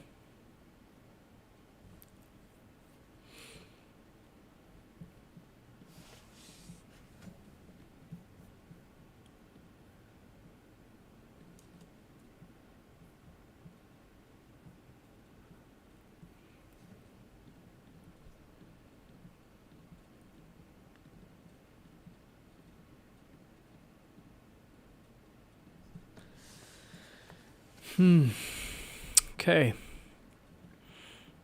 So that's where we are. I mean, S&P 500 QQQ is recovering a little bit here right after the open.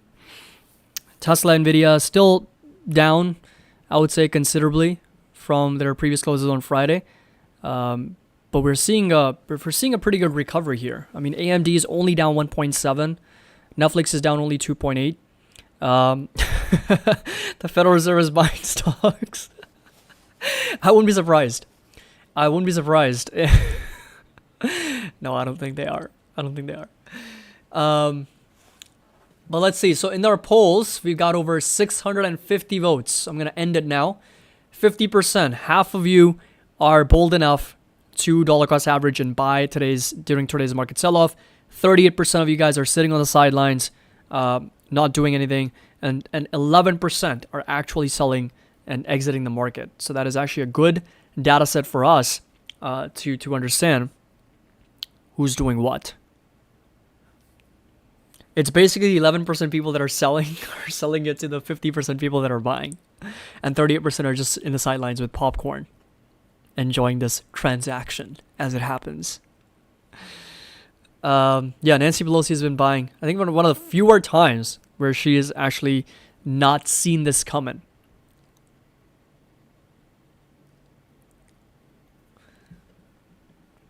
But we still have time. I mean, we could very well reverse back to the downside, and we could experience, still some more pain in the markets.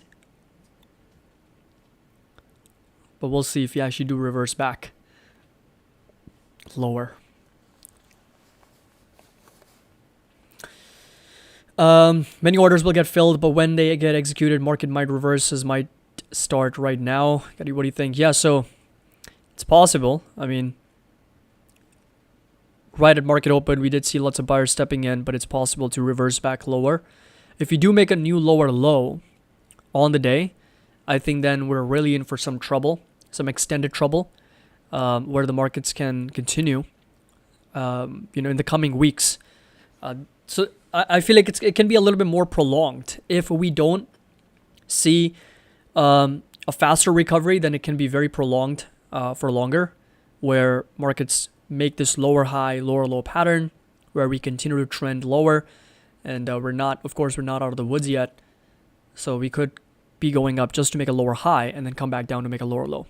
So if you make a lower low, if you make a new low here intraday, then we are still in for some trouble here. Yeah, brokerages are not seem to be working or functioning properly. I'm also having some trouble.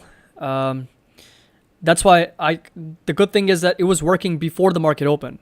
That's why I highly recommend that when you are experiencing a lot of volume, a lot of market volatility, a lot of panic and fear and all that things, you go in prior to market opens, right? So if you are, because of course, your app's gonna work much better when the markets are not open. So go in at 30 minutes, an hour before the market opens, place all your orders for market open or for limit orders, and then that's it. Just be done with it, because then your brokerages are going to get that filled. Because if you're trying to open it now, during market open, there's going to be server problems, there's going to be issues logging in, and there's going to be a more state of panic as markets are open. So I think it's really important to do it prior to markets opening.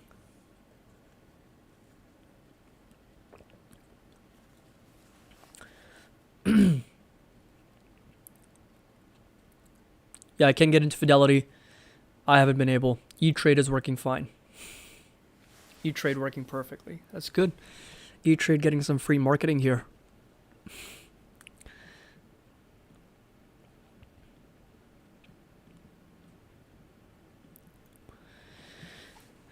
SMCI, look at that recovery. That recovery has been incredible from its lows of 531. It's ripped over 10%. 10%, folks, since markets opened in the last 30 minutes. 30 minutes, 10% is not bad for SMCI. The Max 7 index also getting bought up really well at the 200 SMA. Was still down 4.5%. So let's take a look at some other companies like SoFi. Also getting bought up down over 5% to 631. And Palantir also getting bought up from that 200 SMA down over 8.5% right now. So Paolo, I'll be sharing if there is the Powell speech. I will share that with everyone for when that happens. But right now there's not really any news related to Powell talking.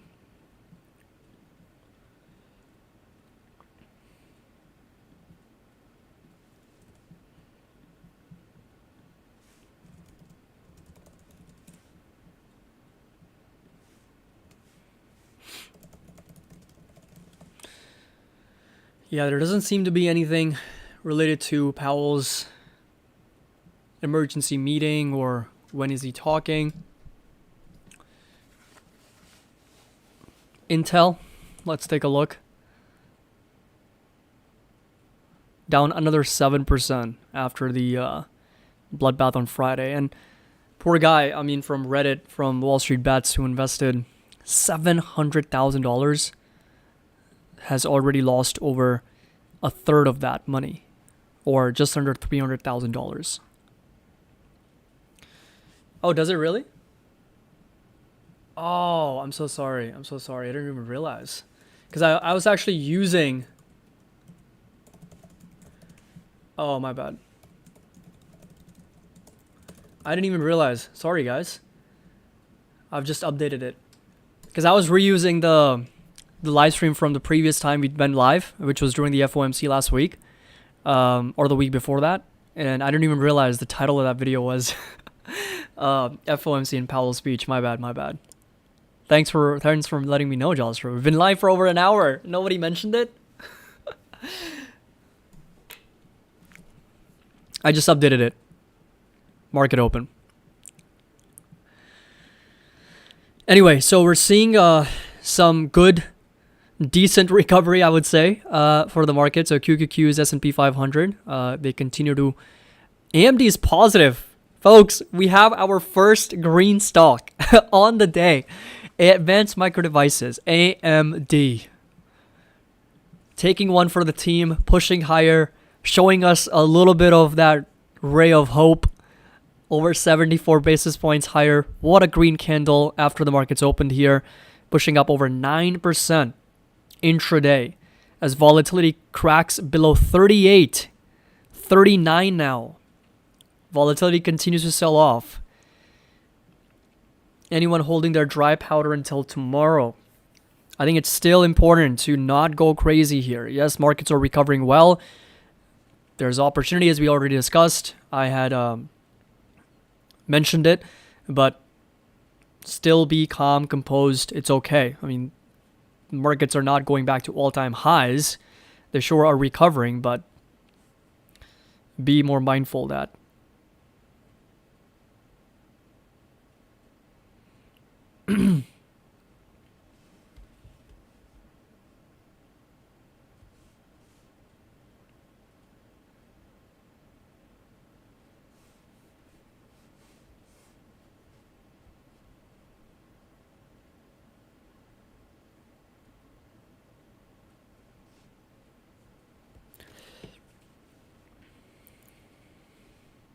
Thinkorswim down. Gaurav, I was literally just about to say it. You literally stole words out of my mouth. Thinkorswim not working either. It's one thing that Charles Schwab is not working, and then you acquire Thinkorswim and then screw up their system as well. God.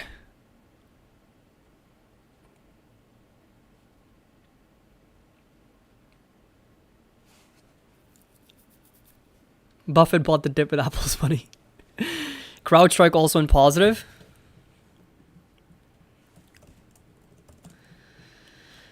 Wow, CrowdStrike also 1.7%. So out of all the stocks here, we have Applied Materials, ELF, CrowdStrike in the green, Advanced Micro Devices in the green, Netflix coming in at a close, not a close second, but coming in at second to be green.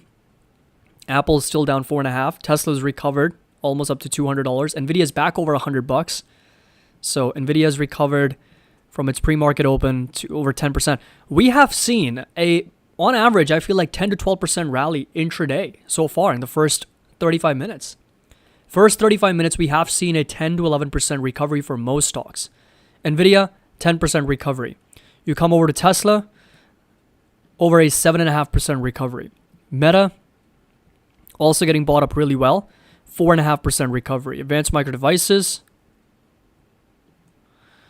over a 9% recovery. Netflix, over a 2.5%, so not that much. Google, seeing a little bit over 3.8%, and Microsoft up over 1.7, 1.8%. Now let's take a CrowdStrike, assuming that's going to be pretty wild, over 10% recovery. Applied Materials, 4.5%. Qualcomm,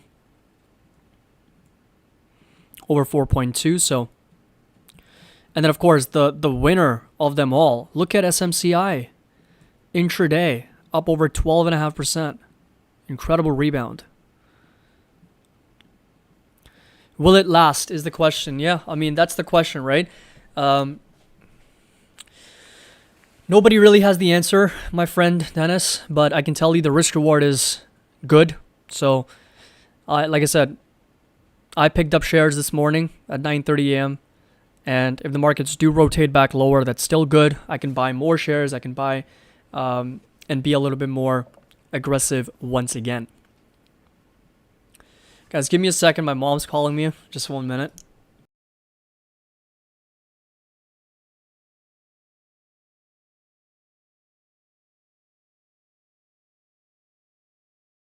Yeah. So yeah, I mean, it's really just an analysis of the risk and reward and how good or bad we are, how favorable, unfavorable we are. Volatility at the peak of 65, like I said, risk reward was much, much better. And now we're coming back down to 40, which is still an elevated level. If you ask me, it's still pretty elevated, but not as much as 65 or 70. So.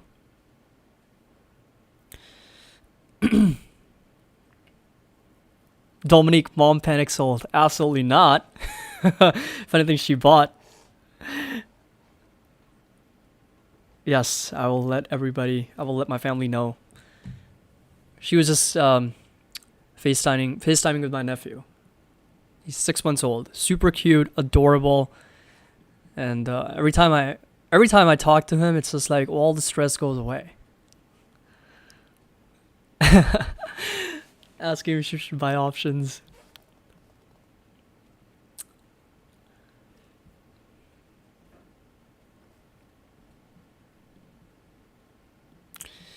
Okay, so we could see some selling pressure begin now. Starting to see some red candles popping in. That's the 1 minute chart. My mom said to buy the dip, Chris says.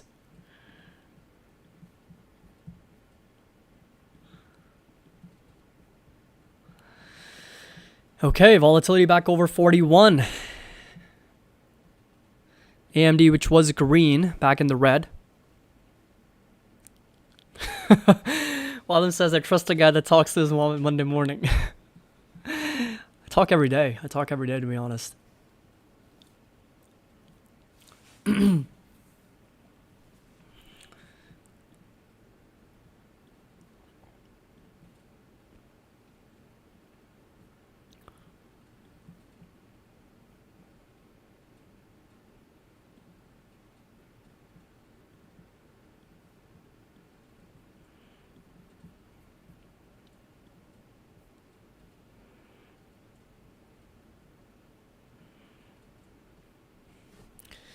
Yeah, so far, what I would say is that this is not as brutal as expected because circuit breakers levels are down at 7, 13, and 20%.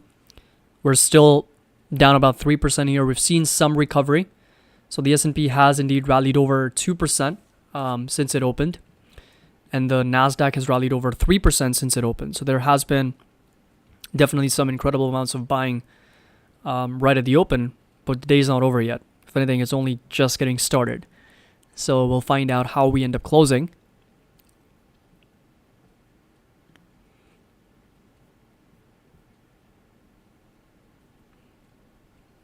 Michi says it's 4 a.m. in Hawaii.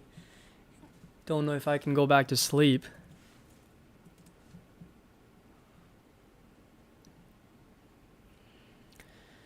By the way, everyone, we just hit over 80,000 subscribers. So I really, really do appreciate your support. Thank you so much for being a part of our amazing community. And this right here is where we are. So thank you so much again for helping us achieve this milestone, 20,000 more, and we're gonna be at 100,000. That's the next goal here. So please do me a favor, share the content with your family, friends, other traders, investors. Encourage other people to subscribe, of course, if you enjoy this type of content on data-driven analysis on the markets. How long will you be on today? Don't leave us. I'll be here for as long as you want me to be. My only ask in return is helping us as a community get up to over 100,000 subscribers. So thank you so much. And that's the only thing I'm asking in return is it's an accomplishment for all of us. It's not an accomplishment just for me. It's an accomplishment for you because you're part of this community as well.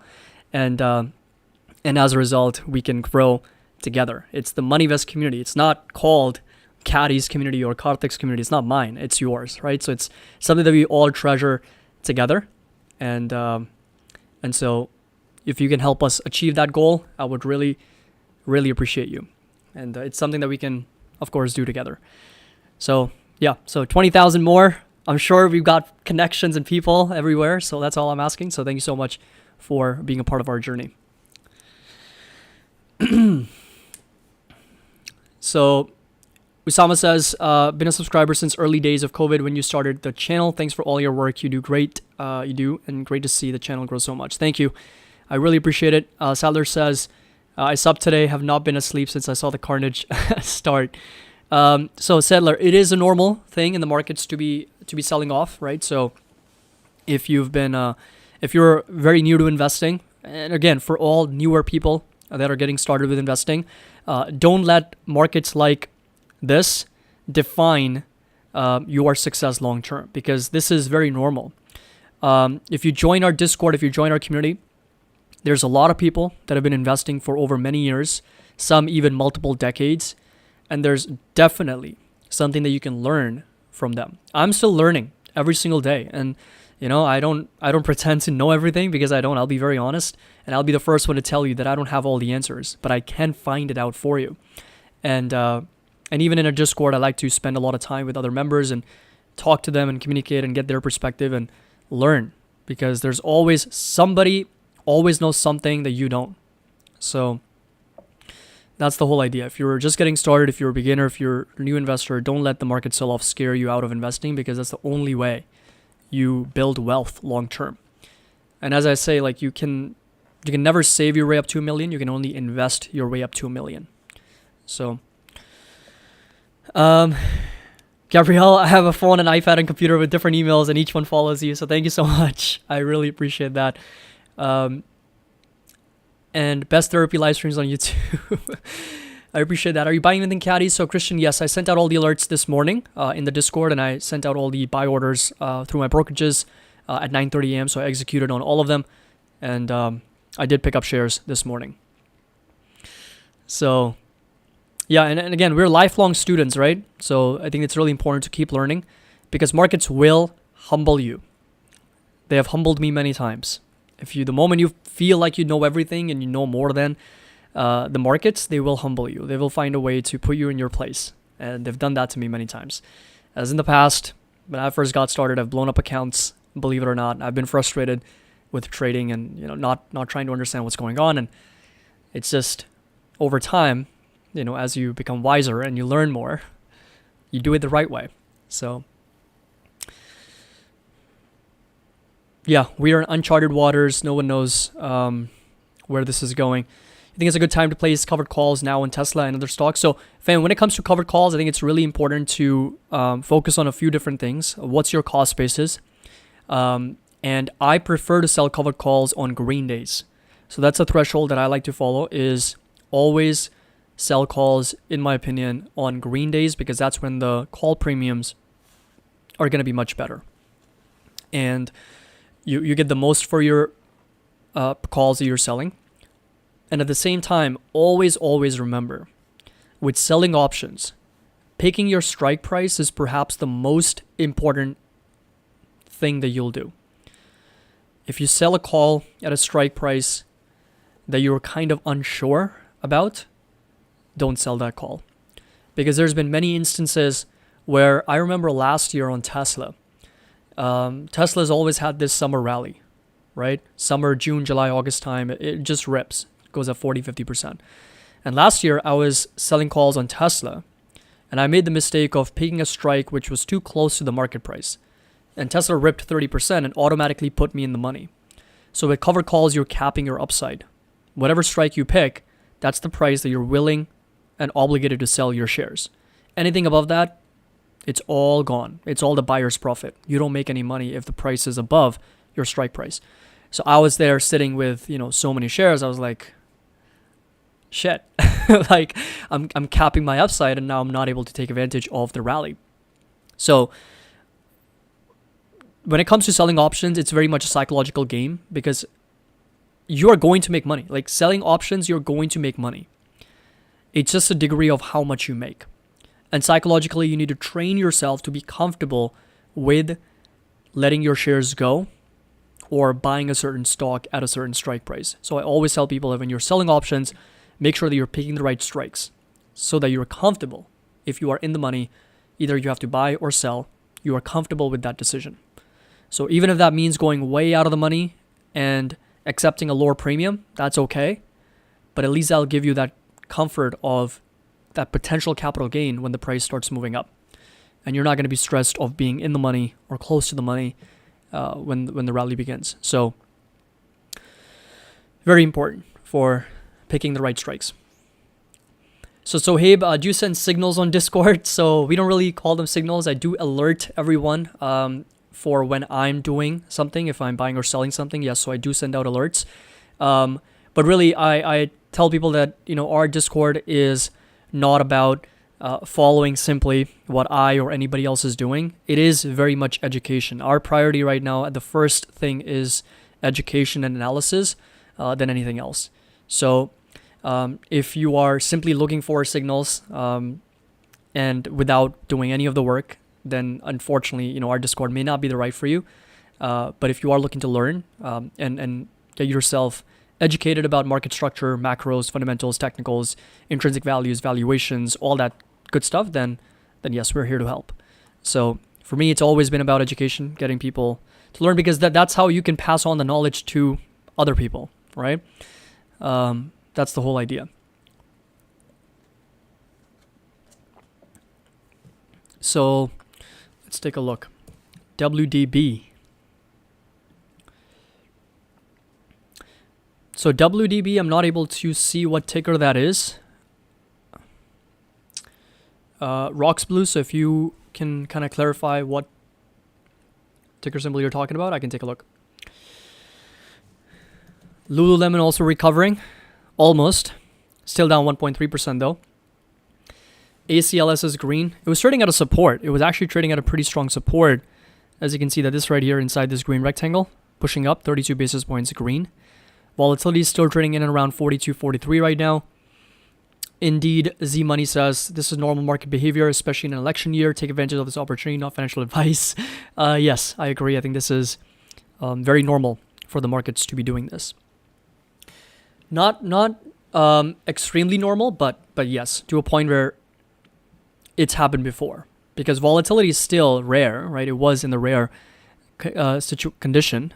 Because if you come here, let's just reload this page. And let's come over to the VIX. So there we go. So we are now at 39, just under 40. This, again, is a little bit more delayed. I think it's 15 minutes delayed. Automatically updates every 5 minutes. So there we go. I think it's 5 minutes delayed. It's Google Sheets. So right now it's 39. So that's a 97 percentile. So we've come down a little bit. Somewhere between 98 and 95 percentile is where we are. We were at one point at over 99.19, I think. It was at 99.2% for the volatility. So it was extremely high and very rare.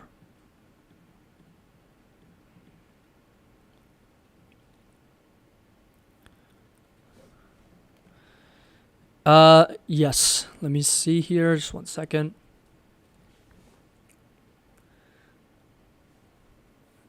Rafi says, thank God I got 1,900 shares of SQQQ 4 months ago and was underwater quite a bit. Now almost break even and waiting for the final flush. Yeah, that's good. That's good. I mean, you had a pretty good hedge, but 4 months is a long time, man. I mean, 4 months S&P, NASDAQ have done really well. And that's one of the things, right? You can't perfectly time the market. So if you take a look at QQQs from 4 months ago, they have done incredibly well, right? So 4 months, we're talking what? July, June, May, all the way till April. Since April, the markets have ripped over 64% on the QQQs, and they're still up over 41%. So Yeah, that's why it's a little bit more difficult to time the markets, and that's why we don't do that. And it's a good thing to hedge, right? You can still be long and still be hedged down with protection, but rotating in and out, I think it's a bit more tricky to be consistent long term. Nicholas is excited for the markets to reach capitulation. Yep, I agree. I think that's where we can see some buyers stepping back in. What's your Discord? Can't find the link anywhere. So it's actually pinned up top. Coffee plops. It's gonna be the link that's pinned in the chat above, and I've also included that now on the chat as well. Oh, WBD, Warner Brothers Studios. Okay. So, okay, 774. Let's take a quick look on our platform, shall we? On WBD. So Warner Bros. We are down a little bit over 6% today, 773, M score of 2.77. So, you get access to our MoneyVest platform once you join our Patreon, but this is the M score, which is the MoneyVest score. For every stock, you can take a look at it. It's a numerical value assigned to every company to better understand how well or how not so well the company is doing. And then if you take a look at the MoneyVest metrics for the last, let's say, 7 years, decent growth on revenue over the last couple of years, especially. Operating income has turned back into negative. And you can plot for anything you want. You can also look at net income, operating income, cash flows, margins. You can see that they're worsening. If you include for gross margins, operating margins, they've been coming down for WBD. So they've come down from 62% to now stable 41%. Operating margins turning negative. The trend has been pretty bad. That's why it says worsening here. Efficiency is stable but negative over the last few years. Balance sheet also not so great because they do have more debt than cash on the balance sheet. That's why it says very bad. Valuation could be argued at somewhat okay on a price to sales basis, but price to earnings negative for this company. Based on analyst estimates, we've got a hold rating, average target of 11.90, high target of 25, low target of 20, low target of $7, and they're not expected to be profitable until 2026 at 13 cents per share. So I wouldn't bother with WBD, at least not right now. I mean, there's better stocks out there to look at. So this is, again, just a very quick analysis using our platform. You can do more extensive, deeper analysis. You can start looking at quarterly numbers. Let's just go back to 12 quarters and take a look at the overall trend for how well the revenues and the profitability is doing. You can see the gross profit, pretty stable, operating income, net income, all that good stuff. You can visualize on the platform. You can also look at the last several years, go back as far as 20 years worth of data if there is available. So there we go, 20 years, 10 years. There we go. You can take a look at that. Technical analysis on NVIDIA. Let's take a look. I've got the analysis here on NVIDIA. So we got bought up fairly quickly on NVIDIA. Support level we had talked about at $96. So $96 was that support. We broke down very briefly and then got bought back up.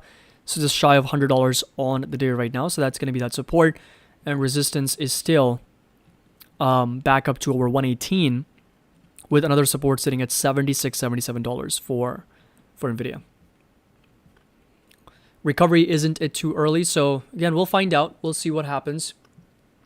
And if this recovery continues or if you're going to see some selling pressure towards the end of the day. We'll find out very soon.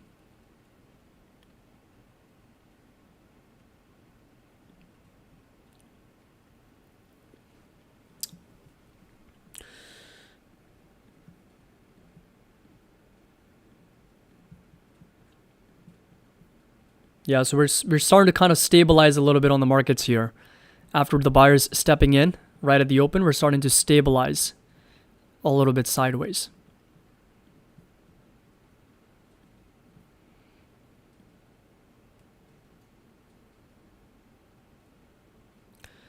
So Tamerlane can't find any good buying opportunities. The sell-off is too broad and rather shallow. No sharp declines. Market still too expensive. What do you buy now, guys? So I feel like there's plenty of opportunities. I think it's just figuring out what your goal is, what your time horizon is, what your objective is. And if you do want, we've got a whole 37 stock shopping list as part of our platform, like our Discord. So I've included for 37 stocks and ETFs a video that I posted on July 25th prior to the markets selling off like this. And that was exactly the whole idea, is that be ready for when the markets are selling off with your shopping list. Shopping list is really just a list of stocks that you've always wanted to accumulate. And we've got different prices for them: a light buy, a heavy buy, a no-brainer buy target, as well as our fair value. So that is also accessible and available as part of our Discord. So we're giving you all the tools, everything you will have access to if you decide to join, and you'll be able to make good decisions for when to buy, when to add a little bit more, when to be more aggressive, what things to watch, what things to look at. So, we give you access to everything. So TTM squeeze indicator, I find it to be a combination of RSI and MACD in terms of signals. Yes, I have used it. I think I might have it on our platform here. So this right here is still the MACD, but I think I have had TTM squeeze on the charts before. How can you buy the dip when they block us from logging into our accounts? Yeah, I know, right? That's a bit of a problematic there.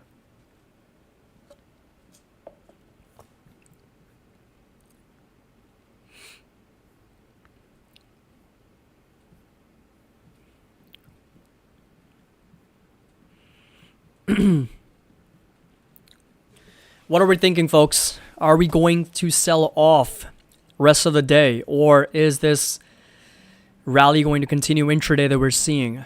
Are the buyers going to continue to step in, or are we going to pull back? What do you think? What is everyone feeling right now?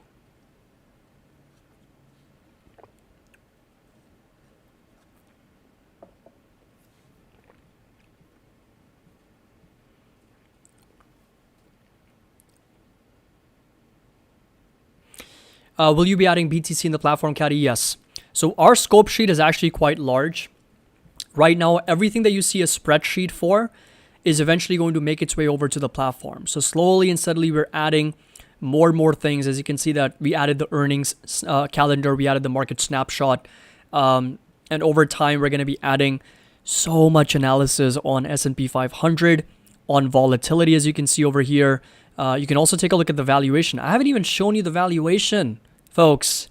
Let me go over that now. Caddy, so important stuff. Okay, so this right here is the S&P 500 valuation. You can see that we're at 5196. So come back, take a look at where we are, 5173. So again, it updates every 5 minutes, right? So 5170, 5196. Once it updates, it's going to be at 5170.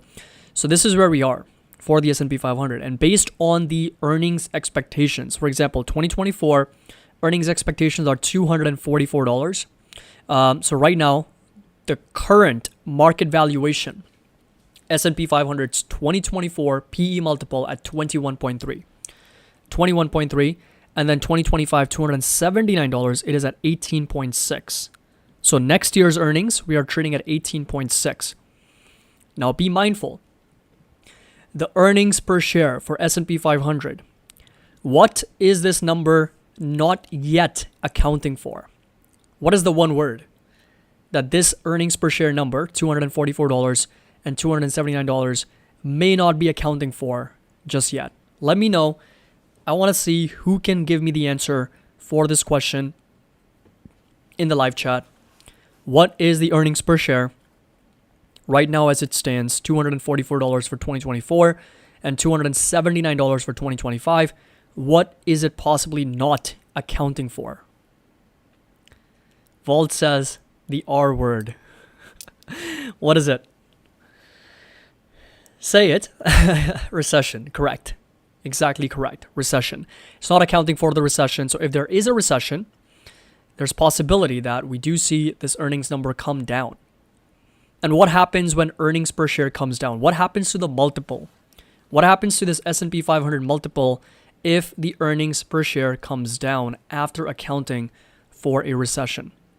Let's say that analysts believe that there's going to be a recession in the US and the companies may not be able to generate earnings what we previously anticipated. So 244 comes down to 225, 279 comes down to 250. What happens to the earnings multiple. Does it go up or down? Does it go up or down? Keeping the S&P 500 constant, keeping everything at constant, keeping everything at the same level. Does it go higher or lower if this number comes down? So Buzz says goes high, Rahul says goes up. I want to see more people answer this question. So earnings will get revised down. Simple. Yep. So earnings, if they get revised down, what happens to the valuation multiple of the S&P 500? What happens to the price earnings multiple, the PE multiple? So Rahul says PE goes to the moon. Miguel says goes up. I want to see more people participate, folks. I want you to engage. So that's how you're going to understand what we're dealing with. Expansion. Sabina says down. Rina says sideways. Rajat says up. One says up. So the correct answer is that it goes up, right? It goes up. You guys are right.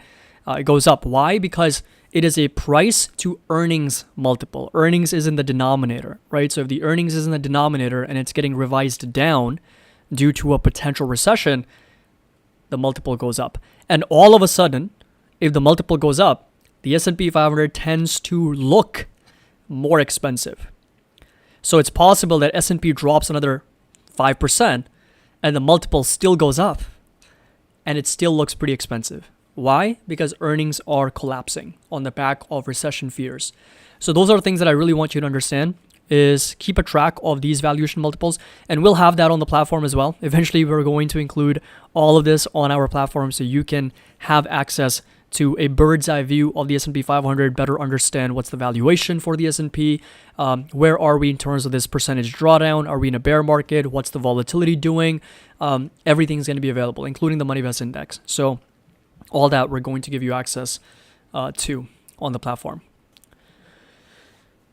So this will force the Feds to cut rates and follow the rest of the world. Yeah, I mean, the Federal Reserve is very much going to get forced to cut rates, especially when you consider that November is the election time, and whoever is going to be in charge of the office post-November is going to really have their work cut out for them. They're going to be dealing with an economy that's potentially on its way to a recession. And there's going to be political pressure. You know, as much as Jay Powell liked to tell us that they're not going to involve politics in their decision making and they're going to be independent of politics in making their decisions for interest rates, I think we live in a world too crazy for that to never happen. I think there's going to be political pressure, especially if Trump comes into office. As we know, he used to tweet. He literally used to tweet. Who remembers 4 years ago when Trump was in office? He used to tweet at Jay Powell, lower interest rates. It was actually quite crazy that his tweets from Twitter was moving the markets back in 2018, in 2017 and 2016. So I'm sure, there's going to be instances again if the Federal Reserve does not cut. I mean, he's getting signals and he's getting comments from all over the place. I mean, Jeremy Siegel just this morning, watch that interview. Jeremy Siegel was frustrated. He was furious at Jay Powell. Like, he was just really, really furious. And Kathy Wood is furious. I'm sure a lot of investors are going to be the same. Analysts and strategists, they're going to be, unfortunately, cursing the Fed and telling them to cut rates as quickly as possible. But, I also have to give credit to Jay Powell because it's not an easy job. Especially when you are dealing with inflation as high as we witnessed at over 9%, something that we haven't seen over 40 years. So to say that Jerome Powell didn't do a good job, I agree to a point where he let that inflation go to as high as 9%. So I fully agree that it was a mistake to not raise interest rates sooner and keep them lower for longer, which was the beginning of the problem. But now it's to a point where he's keeping them higher for longer. So they're definitely, They did lower for longer, and now they're doing higher for longer. They're just few steps behind almost every time when it comes to inflation and interest rates. But it's also not an easy job. Right? So the lower they cut, the sooner they cut their interest rates. So like, for example, if September we get a 50 basis point, 75 basis point cut, who's to say that inflation is not going to accelerate back up? Who's going to tell us, like, is inflation going to accelerate back up? Is this going to move back higher? And if it does, then what then? We're going to be back to where we started. We're going to literally be back to where we started if interest rates gets lowered and inflation gets out of control again.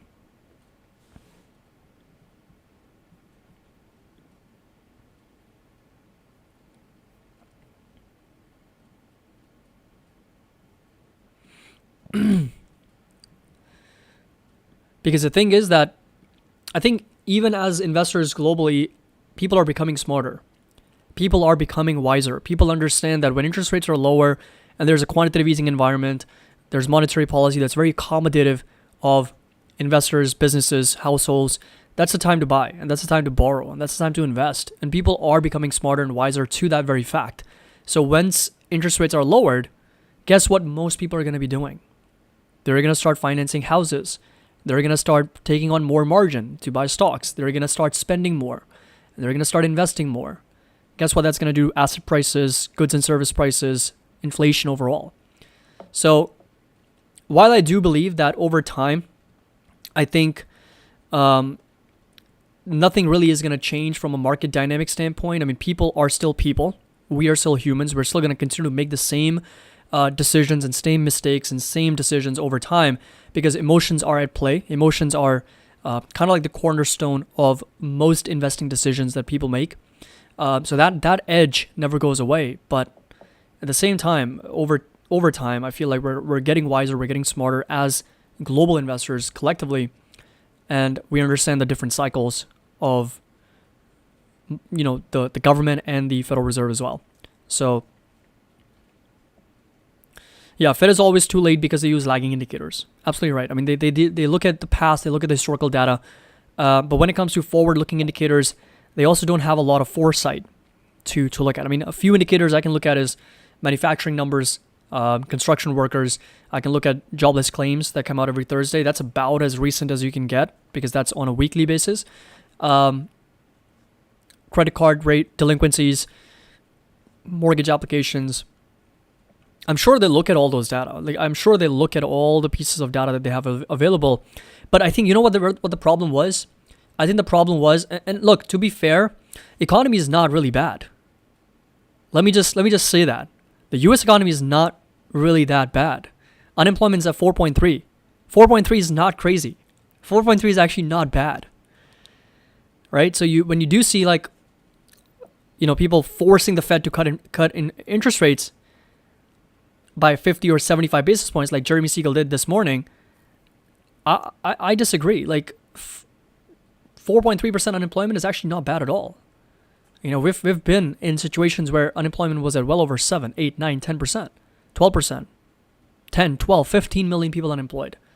So to be fair, I think the Federal Reserve really was trying to push their luck. I think that's what they did. They were really trying to push their luck as much as possible because, as I mentioned earlier, they were really lucky to get interest rates as high as they were for as long as they were without affecting the economy. Yes, we had some events now here and there, like the Silicon Valley Bank failure from last year and the entire banking system struggling with higher interest rates. And then, of course, the event from now where unemployment is starting to move higher. But still, 4.3% on an absolute basis is not crazy at all. Correct me if I'm wrong, but I don't think this is a level where the economy is in complete panic mode. No, we're not in a recession. Economic growth is still strong. Unemployment is still stable low. Yes, it's moving higher, but it's still, on an absolute basis, still considerably low. Earnings are strong that we're seeing from companies. So it's nothing but a short-term fear and panic over a potential outcome which hasn't even happened yet, right? So that's how, and that one of the most famous quotes that I believe, was it Seneca or Epictetus? One of those philosophers said, we suffer more in imagination than we do in reality. And that quote just hits hard every time you think about it. Our mind, we're always suffering in imagination over things that never even happened or could happen but haven't happened yet, instead of looking at the reality of the situation where, if you think about it, things are, for the most part, okay. But we do suffer in imagination. And that's what markets like to do best, is think about sentiment, think about overall investor confidence, which is not good. So, anyway, should we call it here, everyone? We got 7 more likes, so we can get up to over 500 likes on this live stream. So please do. Bro became a Stoic philosopher.